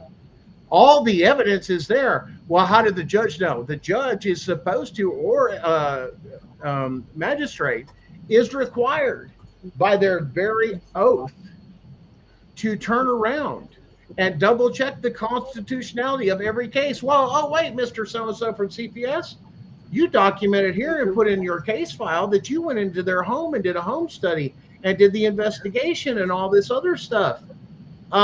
Where's your warrant or court order that says you were in the house? If not, this case is dismissed. Your judges and magistrates failed on purpose. And I can prove it by their very own court records. Right. All of them. Right. And we could prove too in reverse mortgages that all these are rubber stamped forms for GI people. Bro. Right. Right? Well, when you have the military that's abroad, they're being rubber stamped, and this one particular person pointed it out to the court that this is a rubber stamping process, and the court obviously doesn't care. They keep doing what they do. Well, once again, it depends on the judge. It depends on the case. It's hard to go federal. Details. It's hard to go federal, brother. Well, I got a case. I know you do. And that's why you're ahead of me. You're ahead of me. I'll give you one better. Guess who my judge is? Who? Charles Ackley, appointed by Trump himself. Hi, Trump guys. himself, the very first term, constitutional rights judge. Nice. Go look him up. He is a purist constitutionalist. He don't play when it comes to the Constitution. Gunner, he's mean as hell. I think shit's going to change. I think they're going to quickly flip the switch and revamp everything, and they're not going to address nobody's right to remedy. No. My thing is, when they flip the switch, the new people that should come in to replace these criminals should absolutely be part of the remedy. You shouldn't. They Let's put it need this to way. go. I think one of the big things that they did today with Trump is saying, hey, let's change that money form like she was talking about. But if we get that away to where instead of the reunification of the bullshit, how about you leave us the fuck alone unless I've broken a constitutional law such as I've hurt somebody or anything, put me in criminal court. Because this is all hiding in civil court. Tutu. I don't care if your Johnny wants to wear a pink tutu. No. I don't care. They're trying to hold. I want harm. Like in mine, they tried to take and do a criminal case in a civil courtroom with no jury, with no due process, or any of these other things. In the worst case scenario, well, we're going to put a restraining order, but we're going to put you on all this. I'm like, you done lost your damn mind. Even it don't matter if you have a criminal charge in civil court or criminal court. You have a right to jury if it has a criminal code to it, right? By law, right. And that's where they were wanting to hang something on because I wouldn't shut up about constitutional rights. I had everything on the Fourth Amendment. I was fully this, and they brushed it under the rug. Yep. The very magistrate, I was the sole property owner of my property. Right. Premarital asset. Fathers magistrate says, you know what? You got to get out of your own house. Right. I'm over here. Well, that's the marital home. But property rights, Bubba. Right. She doesn't own it, and it was premarital. She has no legal right to anything. You just seized my property without compensation or anything else for the court's purposes, and you took it from the wrong person. What you should have done is looked at it, but we assume that they're under the old law. Well, it's the marital home. It's not the same thing when you deal with these broken homes and these multiple families and who actually owns property and who doesn't. Right, that changes anything. That falls under your homesteader rights. Right, right. Right. But wait, why do you use those words? Well, that's a common law word. Right. In case all of you didn't know, the Constitution is written in common law, not statutes and codes. Therefore, when you go to a federal constitutional rights courtroom, it has to be a common law or common sense courtroom by law. Which for the Constitution. The two states you'd be looking at is Connecticut and Washington. Yep. They're the two closest that mirror the Constitution. And okay. You wanted some cookies? Statutes. Give me a minute. Statutes and codes don't. And when it comes to a federal court, the first thing a constitutional judge will tell you, I don't give a shit about your state's constitution and codes because they don't matter here. They'll tell you straight in the courtroom. Straight up. FathersWithoutChristmas.com. He was a parent alienation. 2004, I think they told him to lock you. They were going to lock him up if he didn't take down his website. So you imagine that one. He told the story in 2004, and they were going to lock his ass up. Well, somebody came along with some federal paperwork and helped him out, but it was still a 6-month ordeal, and it only pissed the judge off more. And the way to take and make it even better that most of you don't know. As citizens, you have the right to report and everything. Go get your damn credentials for press. Then let them fight that one, Your Honor. You can't put a gag order me. Why? I'm press. I'm international press. I'm actually U.S. press. It doesn't fucking matter. I've got their credentials. You have to abide for it. The Constitution is why? Because it attacked, when they attack those, they attack their own outlets of media to suppress and do this and do that. So if you do for me, that means I can do for your guys and suppress your stuff. They don't want that because that's their propaganda machine. So you can't silence the propaganda machine. Well, wait a minute. It doesn't go. It's one for all. We're all in the same boat here. See, I have the credentials. And all you got to do for half the everybody goes, well, you got to go to school. You got to do it. No, you don't. Go do some stuff, self-educate. And there are all sorts of stuff out there for credentials. Who's saying IFPO, listen, International Film and Photography, IFPO, Photography Organization. It's an international organization. It's nationally and internationally recognized. You can go on there, fill out your category, everything else, and they will give you a number and put you both on the national and international list for photographers, for journalists, all that other stuff. It's a wide brand of everything that you can get your certs on. Now you are First Amendment freedom of the press covered. 100%. All you do is flash the badge. Your Honor, I'm on this. Well, here's the other problem. When you register with them internationally, that makes it an international crime, not just the United States when they come after you. That go to the Hague. World Court for crimes against the press. Yep. Yeah, it's no joke. But once you get educated, then you have to to get educated and get out there. And these are simple things. Heads of households, fathers. It's easy to go online and just become get your ministry card. Now all of a sudden you can dictate what your religion or your family's beliefs are. Why? You're certified as what? Clergy. Oh, didn't know you didn't know that, huh? Yeah, but we don't have to go. We shouldn't have to go through that craziness of the government. You know what I mean? You should be able to be absolutely left alone, absent true neglect and abuse. And the person with the air infections, the ADA, you have to be more than 6 months to have a quality major part of life before you be qualified or perceived as. So I don't know. Are they queuing us up to call it quits, or I don't know what's going on? We're about at the 2 hour. Oh no, we're not quitting yet. You guys got 15. Oh, we got 15 minutes left. Yeah. But you know, again, I wanted to go over this Rikers Island document with Danielle because the other night when Brenda was, saying what she can do for her child inside of a system, and he's got disabilities, it's like, well, this is how you do it, Brenda. You have association rights. You have the right to file a complaint that he's not having the appropriate needs and program services and activities for his particular disability. And it starts in Rikers Island, this basically done in 2004. A lot of the rights and responsibilities of the government has been expanded through other case law. And again, it applies to all programs, services, and activities. Anything that receives federal funding. If they're robbing you of it, they're breaking a federal law again. They're stealing money. And again, I know your fight. I know what you're saying. But a lot of people, because the ADA keeps it in easy terms, they have to use simple language. And a lot of people do not have the skills of you, me, or Punisher, or Tiff. We all got our own little traits and characters. And again, they try to cover it up with what they call legalese. It's a whole different verbiage and language. Right. They try to use legalese to tell you that it's not compliant or compliant. And again, that's where you can just look at, again, the history and understand the history and use the actual statements and statutes. Well, and that goes back even further. Department of Education removing cursive to where you don't know your rights. You don't know the Declaration of Independence.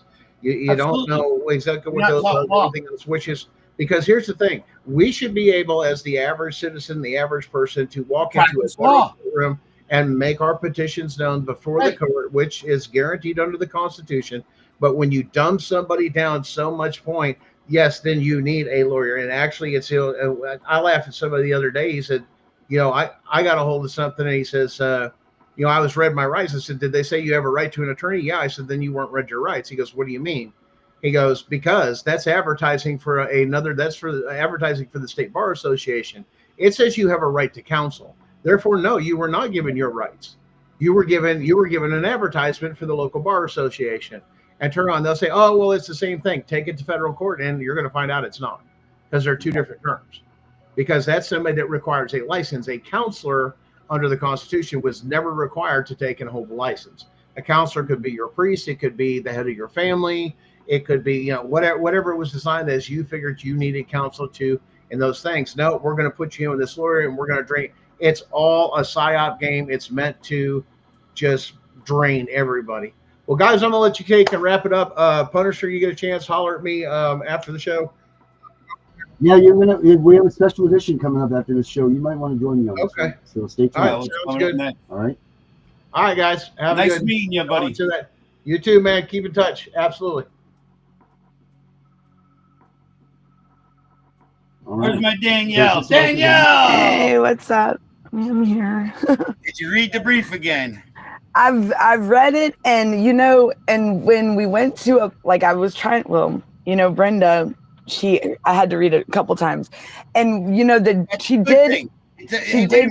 This is the key, guys. I'm telling you, read it once, read it twice. I had to read it. Come back and read it in a month. Is this one that I put up? The what? Um, The Riker land settlement? Is that what you're talking about? no, the Rikers, in Rikers Island settlement agreement. I can send it to you, Derek. I got it right here. I got it on my computer if you want me to bring it up there. And how do I type in the chat box? How do I put it in your chat box, Darren? You can't actually. You can put it in a private chat.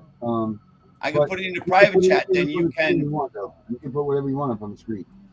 I sent it to him on Messenger. If he, it's on. I think it's on Messenger. Gotcha. There you go. Yep. It's in a private thing, and then you can post it in the main. I need people to go there and look it up because we had a little bit of problems finding it the other week in Brenda's show. You had to type it in, and and you know what got me was when we called down to Florida. Like, we also use this in reference to like her husband that's in the prison system in Florida, and about the disability rights coordinator, and then the disability rights manager. Like, there's somebody that's supposed to be like a middleman, and they absolutely acted like they did not know what we were talking about. But there is, in Florida, there is for the FDLE with the prison system, that there's something, it's to that effect, but it's not. They were just trying to, they reworded a little bit. Yes, but they try to make it sound like, but they're not even doing it, and that's where. And that's where I'm trying to show that there's another procedural safeguard here that is being overlooked. And Darren, I gave you both. It's the designated responsible employee duties and responsibility, and Rikers Island settlement agreement. And then it's supposed to be like reviewed and everything, like if they're in compliance, and it's definitely not. I mean, we even asked them if they've been in compliance with that. Self-evaluations. And this is what I'm trying to say. 3 and 5. 3 and 5, I think you said, right? 3 and 5. You got 3 every 3 years you have to self-evaluate, and then 5 years to implement the change. Exactly. And it has to remedy for the whole system. So like in Gunner's case, if he's made this claim and he started to claim like I did back in 2008, I'm claiming everybody had protection to call it null and void, beyond to whatever other high words. It's gone. They knew it, and again, they ignored to engage in remedy and address discrimination. Yep. So where I'm saying to you is now you follow up and you go, you're quite wrong. Here's the ADA. You can go back to my complaint that I gave you guys the other day. You just find it through Henry J. Martaccio. Google it until Darren can get some time to work with me to load up some stuff. That's okay. Well, if he needs me, I can get with him, Darren. If he needs foundations, and if you need help with that, by googling my name, Henry J. Martaccio, Martoccio. Google will pull it up. I want you to look at your education, because again, if they're supposed to giving you a reunification program and they're teaching you something, I'm sorry. I believe they have affirmative responsibility, because now they've engaged with a disabled person or perceived disabled person, or your association rights to your child who may have disabilities. And if they're in DCF care, they got disabilities. I don't care if it's trauma. I don't care if it's. My daughter's not even in. Well, it's my 18-year-old, but they're saying she's special needs and she's not. But they're trying to. It has to be known for 6 months or more. Oh no, The language. No, I'm just saying to consider disability protection. Your disability has to be 6 months or longer. Major life activity. So it's got to be like life changing. It's got to change you as exactly. Yeah. So it's got to affect your life and everything. They'll describe it.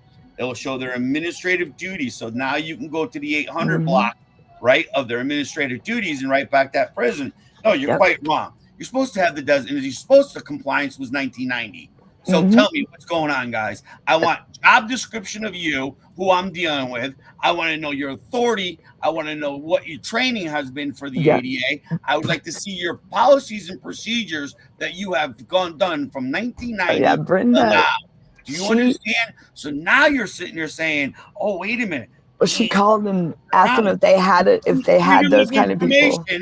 This is not freedom of information. This is called effective communication. That's right.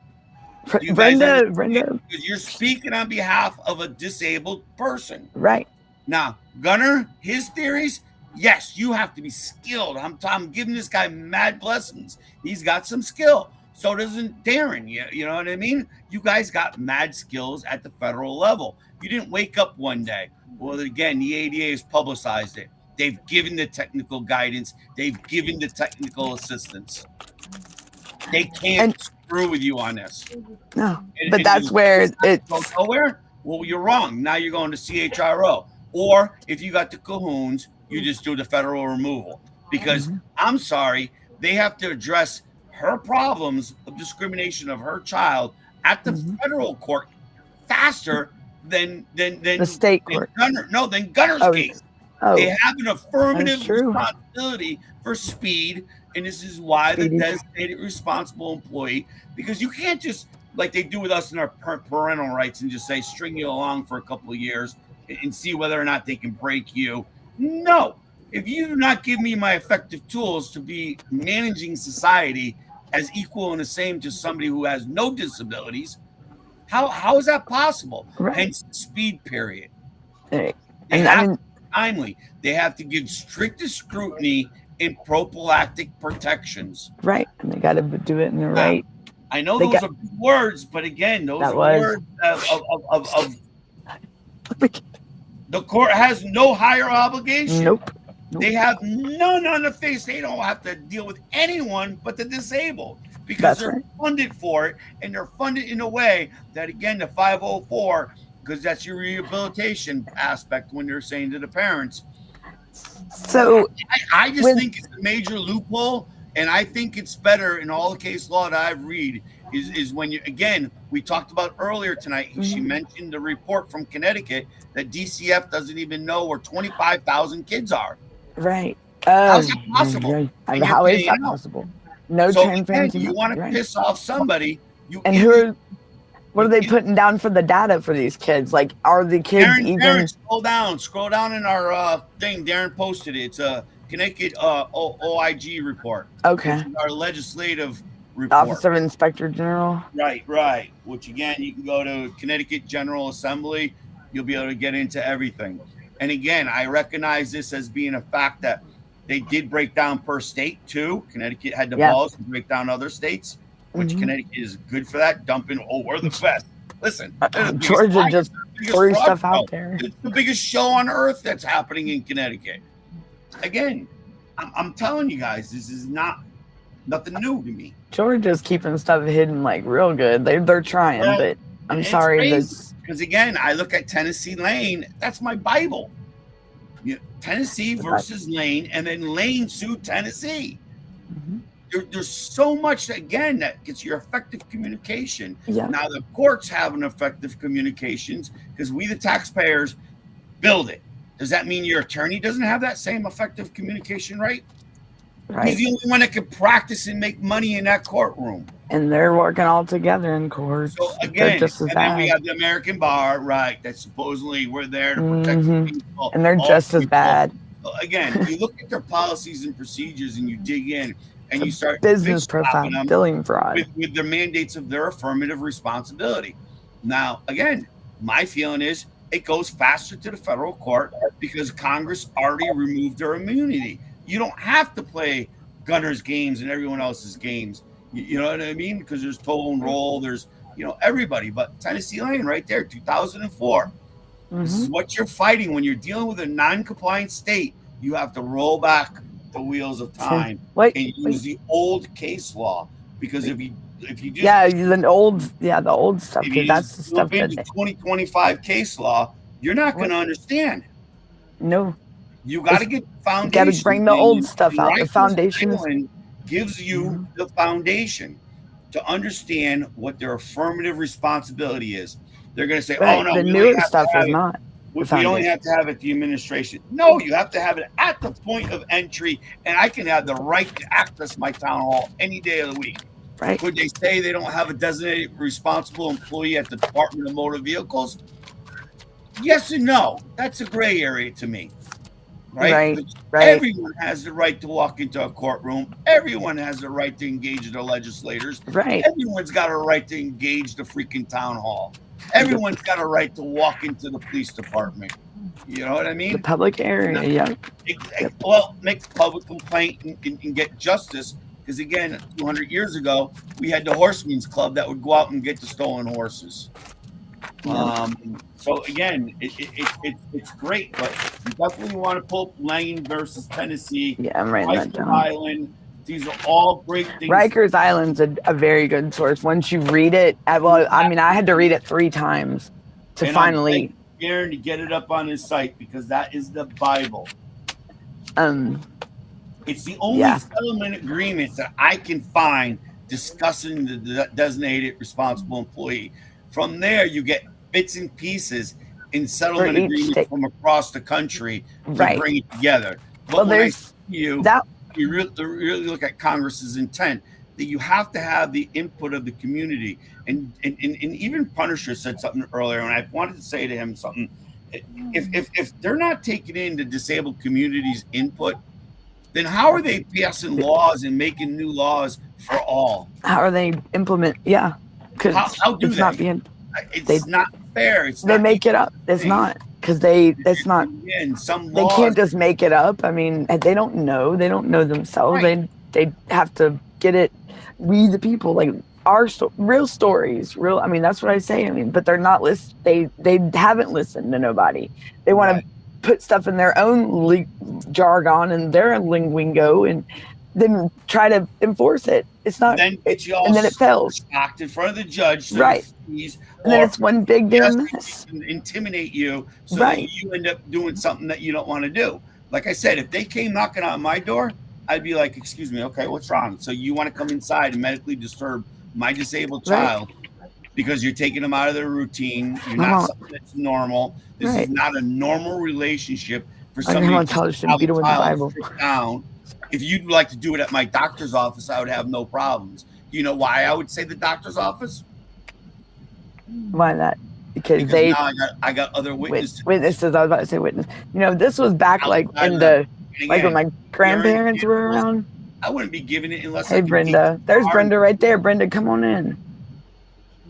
Brenda's yeah. Brenda just got off. She's in the audio. Yes, she said, "Hey, Henry. Hey, Darren." She probably just got off work. Brenda, you want to come on? Because he's talking about the Rikers set like we did when we called down to the prison for Chris. And again, Brenda, she gave me a recap that they denied you everything, but yet I gave you the Bible. Yeah, Brenda. Gave you the Bible right there to say, no, I want the designated responsible employee. I don't want a contact person. Somebody has to give me the designated responsible employee that has administrative authority to make decisions. If they do not have any monetary control of the budget, they cannot correct my son's discrimination. They acted like I have to let her tell you it was funny. They acted stupid, like really, like they were just dumbfounded at her coming at them like this and questioning them. Well, she's like, I know you. I'm telling you, and then you file now from there. Again, this is a recap of our conversation today. So-and-so, whoever I dealt with, that you told me that there is no designated responsible employee. I've asked you for your self-evaluations. I give you the statute numbers. I give you, you know what I mean, the transitioning numbers. I give you your I'm getting it, Brenda. Sorry. Whole administrative everything. And then I show how your son is being discriminated against by denying XYZ under statute USC. Do you see what I'm saying? It was like 107B. If I remember right. Yeah, it was 107. Yep. That's a very good, strong one. Yes. She had all the 130. Wait, 131. Right. Yeah. Yeah. Again, I don't know if Brenda heard, but again, Brenda, please Google my name and you'll see education. So if your son is being taught something in this institutional setting, I'm not going to call it a prison. I'm not going to call it a jail. I'm going to call it what it is. It's an institutional setting. Yeah, it's an institution. Well, you know, you do know her. She also is there not reform there? Is there not reform? So again, we would hope there was, but no. If he's got a disability, a cognitive disability, wouldn't you want addressing and ensuring that he's being reformed appropriate in his way of learning? And that would meet his his special needs, mental capacity, need for space, need for room, need for because there has to be special accommodations for maybe extra time, outdoor time. integrated, maybe take longer to eat dinners and lunches because of he's got some kind of. Mhm. That's why a lot of kids get removed sometimes, is because they say the parents can't meet the needs for the child because of their You condition. know what the school's idea of Nathan eating was? He had 25 minutes to eat. My son takes an hour. Are you serious? On average to eat.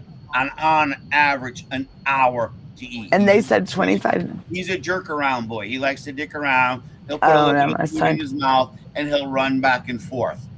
Right? Oh yeah, my son will try to take it all in at one time, like, and he'll kids like that too. even the apple and everything, like he'll eat down to the core. He'll eat, where the parent took away the pizza because they said it was going to make you puke. So again, this is where but we're talking more again. My lineup of people, developmental disabilities, that would be happening too. Thanks. But I'm not saying that there ain't people in jail, because I think there's a lot of people in jail with developmental disabilities. There is. They have nowhere to put them.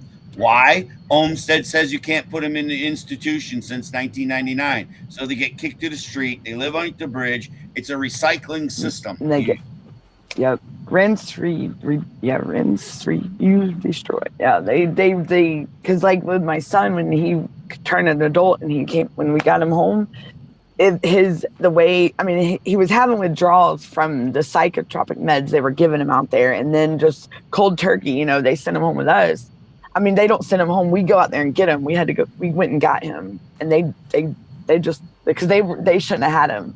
And the way his whole demeanor was changed, even the physical appearance from what he looked like. I mean, and just that quick, and all his labs were off and everything. And it's like they did that purposely, and they had him so over, and it's just, that's trauma to him, But I mean, he's good now because he had to get all that out of him. The cops came to your house along with DCF agents. How come you guys are not arguing this? They didn't. The thing is, with my son, my mother passed away, and the state should have never got involved. My aunt gave him to the state, told him they didn't know where I was, and that was a lie. And then they sent him to Texas to get him far away from me. They made it hard for me, but I got him home. Because Brenda. They had no right having my son. He was under a guardianship order between me and my mother. You had me going bananas last weekend. Yeah, Brenda, he was asking, remember we called down there and you were asking him about if they had the disability rights coordinator and all that stuff, and they were giving you the runaround, really. Actually, what are you talking? They're gonna say coordinator. I don't want the coordinator. Mm-mm. Get used to these words. She said Designated responsible employee. That's it. And I want written designation. I want to make sure you have the effective training. I want to make sure you have the credentials to do what you need to be doing. She also asked them if they had the information available for the inmates, available for them for this type of stuff, and they couldn't even tell her that. But I know her. What did Chris say to you about that? He said there wasn't nothing back there, was there, Brenda? Do you realize within 25 feet of walking into the building, they're supposed to have legible sign that says who your coordinator is? And again, I'll give you coordinator because when I walk to a building, that is somebody who's coordinating it. The designated responsible employee. There is no one coordinating. Designated responsible employee by clear law says they handle the discrimination. I am not giving my discrimination matters to a contact person. The contact person is to facilitate my needs. Once they say no, I come back with a writing saying you said no on XYZ date. Do I have that to be as a correct understanding? Even her husband's classification with his disability and everything, they didn't even the beginning when he got there at that facility, that prison, they didn't even classify him even as disability, his disability. And even in Florida, there's a certain way. As part of my accommodation, I would be requesting your forms, your intake forms. I would like to review for compliancy of the American Disabilities Act. So she can request for that for him? Absolutely. As part of her. Did you hear that, Brenda? As part of her. That's where your answer is. That's everything, Brenda. And again, do not let them fool you on FOIA. This is effective communication. Yeah, because they won't let him get, her husband get nothing. How to ensure I am ensuring the disabled's rights and protections are in full prophylactic protections with the strictest scrutiny. And you said what to ask for with the classification? His initial. Oh, Like I want your effective training. I would like your job title and job description, because in that you'll be able to find out whether or not they have monetary control again to and make if they review it, yeah. Because see, underneath the designated responsible employee, not a contact person, once discrimination has been identified to them and it's been effectively shown, they can't turn their head the other way. That's true. But they try to. Their job, but it's by the designation of their job. Yeah, it said they should have somebody that's designated just for that the right there. One that Congress can hold accountable is the designated responsible employee. Because that is their job. They're supposed to work Monday through Friday. Exactly. And a full-time job. I read that and that thing. You're hitting it. You're hitting it. This is what these people are. And they're supposed to know all the laws with the 88 and everything. And the technical guidance has been given there. The policies and procedures have been put in place, Brenda. This is not something we're making up. I've given you your affirmative responsibility of towns and states. 1990, I believe it is. Again, you'll see in my complaint. You only have to use it and look up Florida's civil rights aspect of ADA, which honestly, there is a gentleman down there. He's the only one that I know that's willing to go after non-compliancy. Really? So there's a gentleman in Florida that is the only attorney in the country that's willing to go after non-compliancy of Florida. Really? Who is that? Is his name Henry as well? No? I wish, because there should be all Brenda. That'd be easy. It'd be making it easy if we were all Henry and Brenda. It would be interesting. We can't. I'm regretting not using an attorney I think the way I ran into him is underneath Google, and I sat there and I did underneath ADA Title II attorneys administrative duties. Put in something like that, and again, you'll come up with an attorney. He was a gentleman, and again, he's a well-refined gentleman. I'm not putting him down, but of course, like everyone else, the first thing is they want money. Right? You said ADA Title II attorney. Like, what did you say to look up? ADA Title II civil rights attorney. Civil rights. You could try that one. Okay. Florida. Then after that, put in administrative duties. That's what it was. Florida. Okay, so understanding disability lawyers. Let's see. Courtney Cunningham. Brenda, what you want to do is write the DOJ and write this Florida State's Office of Civil Rights, and you want to ask them for settlement agreements underneath the ADA or findings of wrongdoing underneath the ADA Title II, Title III. But you might as well grab Title I because you might catch something good in there. Again, Title II allows me to jump to Title I, to Title III, to Title IV, to Title V, Title VII. Where do you guys want to go with this? Title IX, any Indian Welfare Act, anything that brings the disabled greater protections. I'll show you what a fake. They're trying to put it on my daughter, which that's my oldest daughter. Who cares? That means as long as they design a program that's appropriate. They don't get people today. Oh, I don't want them calling me disabled. They've already called you disabled. Right. Jesus Christ. She don't even know. She didn't even know it's my again. Some people don't. They go through life their whole life not even knowing they have disabilities. Right. Well, this is someone using it to, like a family member using it to their advantage. Let it be all the way from OCD to again, I think my neighbor was nuts. She would get up at 4:00 in the morning and clean her house. Mm-hmm. You'd see a piece of dust. She would freak out. And again, it's what makes us human. That's what's beautiful about you, and everyone else on the list.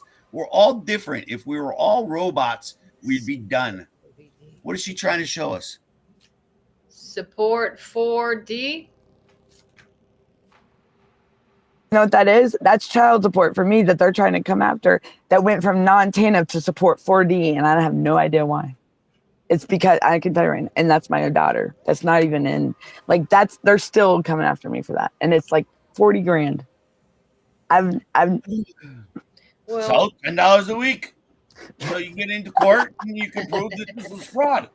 Right. Oh yeah. Well, I mean, I haven't even signed an order like that because I'm the one that opened up child support on myself when I had to graduate this drug court program, and I've been paid up and everything, but I don't support 4D. That's not even. She's not even ever been in foster care or anything. Like she was with. You hear my first show with the young lady about the pot, and I use pot as a prime example. Yeah. Again, this is what we're talking about. Refute the medical. You have to refute the medical. So when you go down there to make your complaints about what your son's needs are and your husband's needs, then you have the medical documentation. And again, how did the intake forms not include it? Right. How can you not see somebody's medical problem?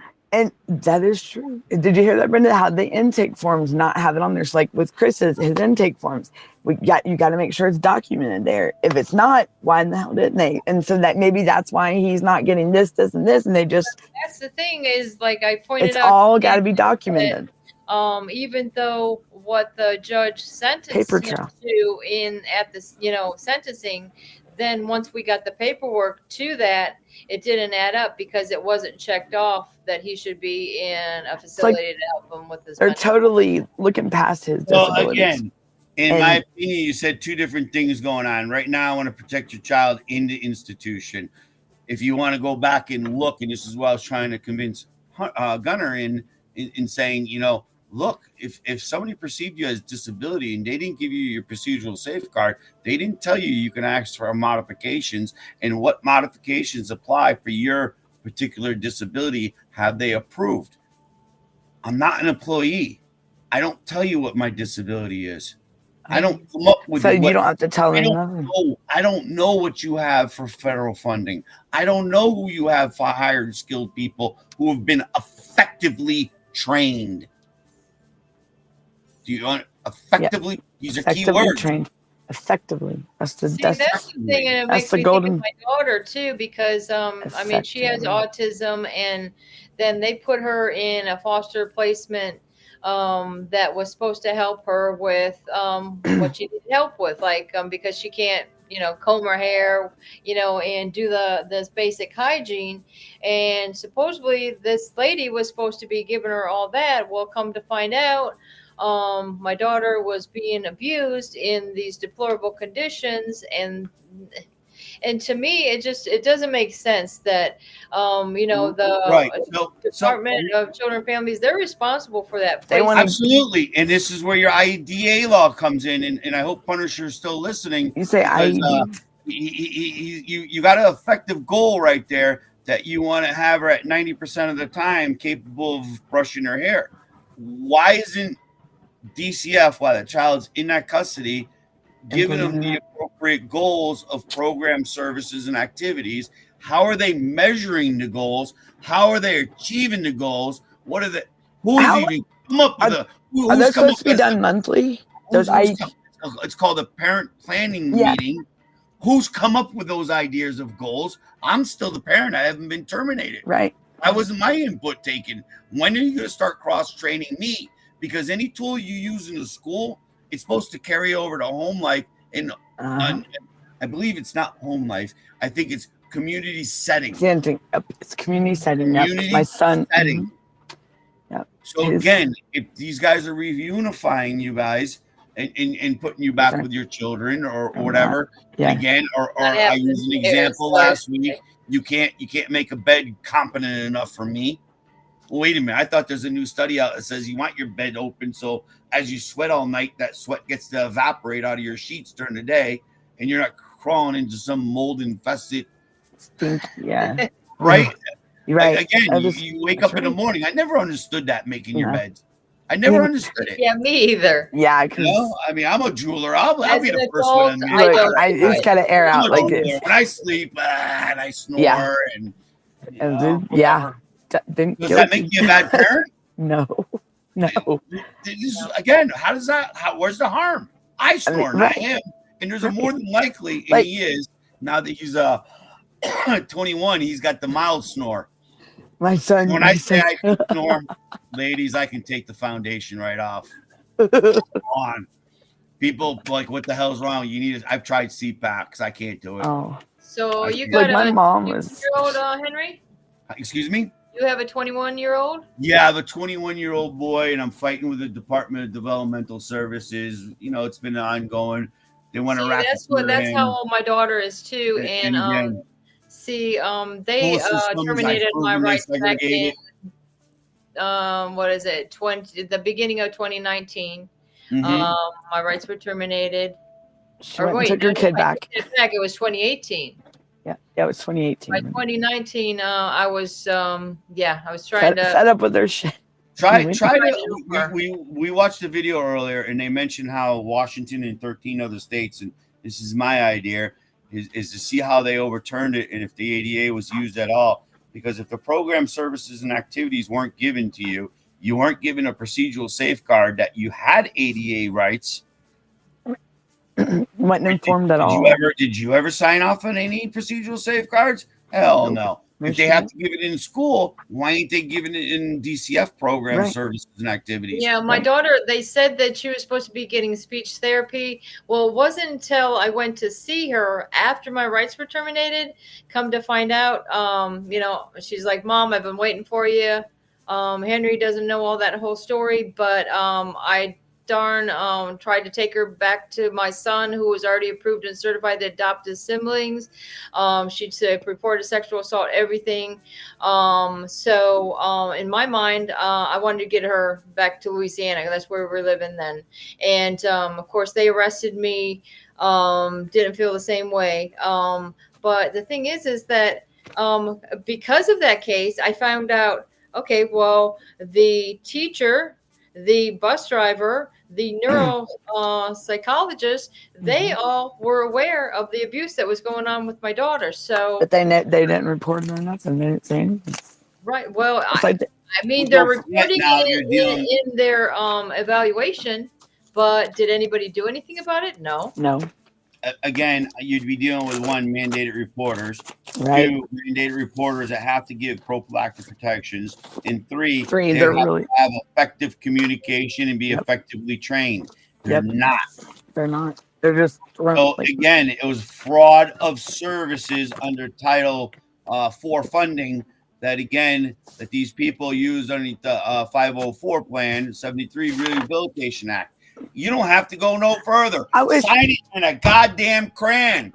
Done. I wish we have a teacher that comes by every now and then in the audience, and I wish he would come by and talk to you, because I bet you he would learn a lot from you, Henry, because he's a hero, guys. I just dug in, and again, I had a teacher, and again, we all have it. And I'm only passing on what's been passed to me. Right. They're sharing the knowledge. Without you using this, because we don't have to talk like Gunner. We don't have to. I respect this guy. I want to be in his shoes. You guys don't understand. Because I'm playing the constitutional fact. If Congress came along, because of the ongoing history, and they can prove the Constitution was to never include the disabled community back then. Yes. Disabilities were a lot less. Yes, we know from the writings of the Bibles. We know from the writings even of Egyptian times. It's way less. Down syndromes and genetical passed down traits were more common. Now we're seeing is more of a neurological problem. And I agree with him. Look at the Amish study. Look at the monkey study. Go to ageofautism.com. Pull down any study you want. That's going to be factual study. Well, like my hands doctors. And again, I'd be looking at any kid that's in the care. And again, I'd be asking them, again, I ask for CAM therapies, complementary alternative medicine. That means basically I want to treat my son with vitamins, strip him of the wheat, strip him of the soy, strip him of the milk, and see where I'm at for base data now. And that's really what did it. Yes, it was hard to break the yeast connection. Yes, we may have gluten and all that. Give him nystatin. Yes, we had to use chelation to get rid of the heavy metals and detoxify him. Like that yellow that clock. Huh? Done. Once we set the clock, the kids stop suffering and go. And it's not a cure, guys. I'm not telling you. Just like any idiot that thinks we're going to get reform and we're all going to get our kids back and we're all going to get millions of dollars for the damages done. I'm sorry. They're going to remedy this as quiet as possible. And it'll be one or two people. And God bless if it is Gunner. Do you see what I'm saying? If he gets the bless and he brings me change, I'll even kick in an extra $5 because now I can go back to a normal life. Right. You see what I'm saying? Right. But we all want the same thing. Being normal. Right. We want the kids to stop being picked on. The kids. The next generation. That's America's future. That's the future. Absolutely. The future is president. And what do we want for our kids? Nothing but the best. Nothing but a stable life, a happy future, a bright future. And they're absolutely just like trying to take that from them. It's like it's all in power and all about greed and, fuck the money. You know what I mean? Sorry, pardon my French, but that's how it is. It's not about money, dude. The damage, you can't give me enough money to damage my child. No. They can't. And again, there's not enough money in the world for it. And again, and no one's gonna again, fix you guys that. didn't hear in the beginning. I belong to a couple of groups. Brenda, you want to come back and you want to watch the video? There is change happening. I happened last Thursday. I belong to a few groups, and again, one is, and again, Darren, you never gave me permission because that's why I started jumping in on you guys, you, Hunter. I always want to say Hunter because there's a Hunter I know. His name is Gunner, right? Or Hunter. Yeah. And again, there's a Hunter. G.I. Joe too, but this Gunner's got it beat because he's a Sparky, and plumbers and Sparkies never get along together on the job. Right. He's electrician, yeah. Electrician and plumbers. That's right. I can vouch for that. Really good war. Yeah, exactly. Plumbers against electricians. That it doesn't match, does it? There's a plumber right here. There's a plumber. He said plumbers and electricians are not. I said, right, they don't. You drill right through your pipe and mess it up. I did not know you just throw the wire through a tip pipe. Do what? That's just being an asshole. He said that's now if they do that, that's just being a butthole. But that's the whole point. Plumbers and electric Sparkies don't get along. That's not a good and I had to correct him. He's like, yeah, shit flows downhill, hot no, I can pump it up and I can make it reverse. Now see, Chris Brayton's in the chat, and now she is a mother that has disabilities, and they, I mean, she's done everything, and she's jumped through every hoop they've asked for, and we're going to do that to you. She has a disability. That's when you scream. That's when you scream that this is discrimination, like the American Disabilities Act. I want to know who your designated responsible employee is. 28 CFR 35.107. Can't pound them numbers hard enough in your head. You know what, Brenda? I don't know why the hell we didn't think of that to tell 28 CFR 35.107. Anything below that person cannot show me compliance. Chris, you hear this? Chris, write that down. Yeah, that's why Chris came in. I sent her the link. She was working. I mean, it was looking like it was looking up, and everything was working out, and she was having her visits, and they were talking good about her, and it was getting close. Like she was supposed to get her son home, right? And then all of a sudden, she was measurable goals. She was meeting the measurable goals. Yeah, she met all of it. And then all of a sudden, they just switch up. The crap of their superiority over somebody with a disability. Yeah. And then they won't tell her nothing. They took him and they totally kept her silent and kept her out of the loop of everything for a good while. Like they did me with my son at first, and he was sent out to text. Hold on a minute. Darren asked us a question. Whatever you want to do, I just need a cigarette break because you guys are getting to me. Look,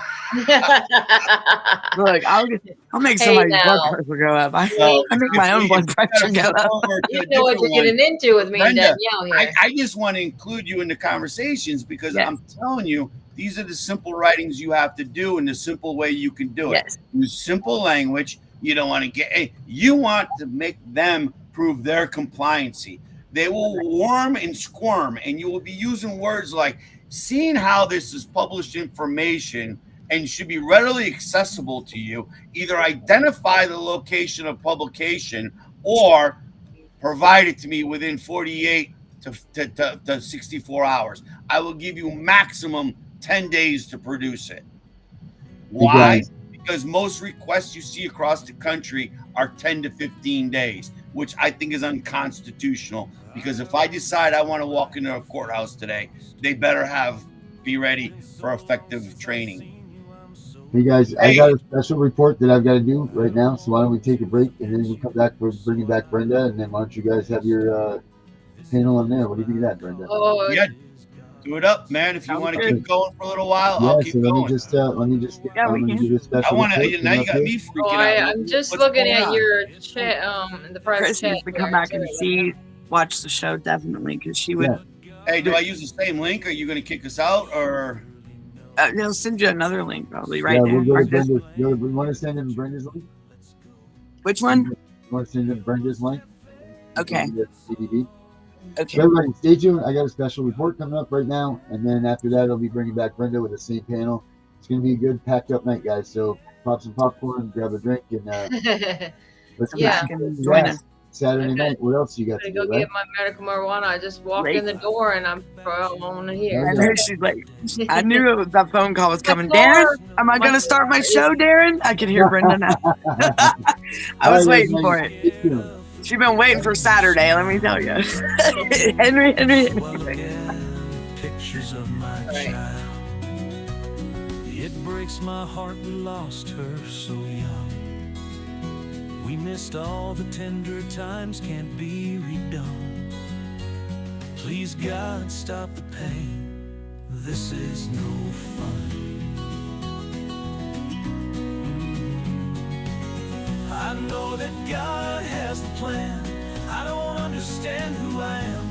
I do know I have the faith to pray to God from any place. Please God, make this pain end. It's a nightmare that should have never been. My faith in you is guiding my way. Excuse me, God, I have to say, give me back my baby, I'm not playing around. She's a piece of my life. I'll do anything for you now.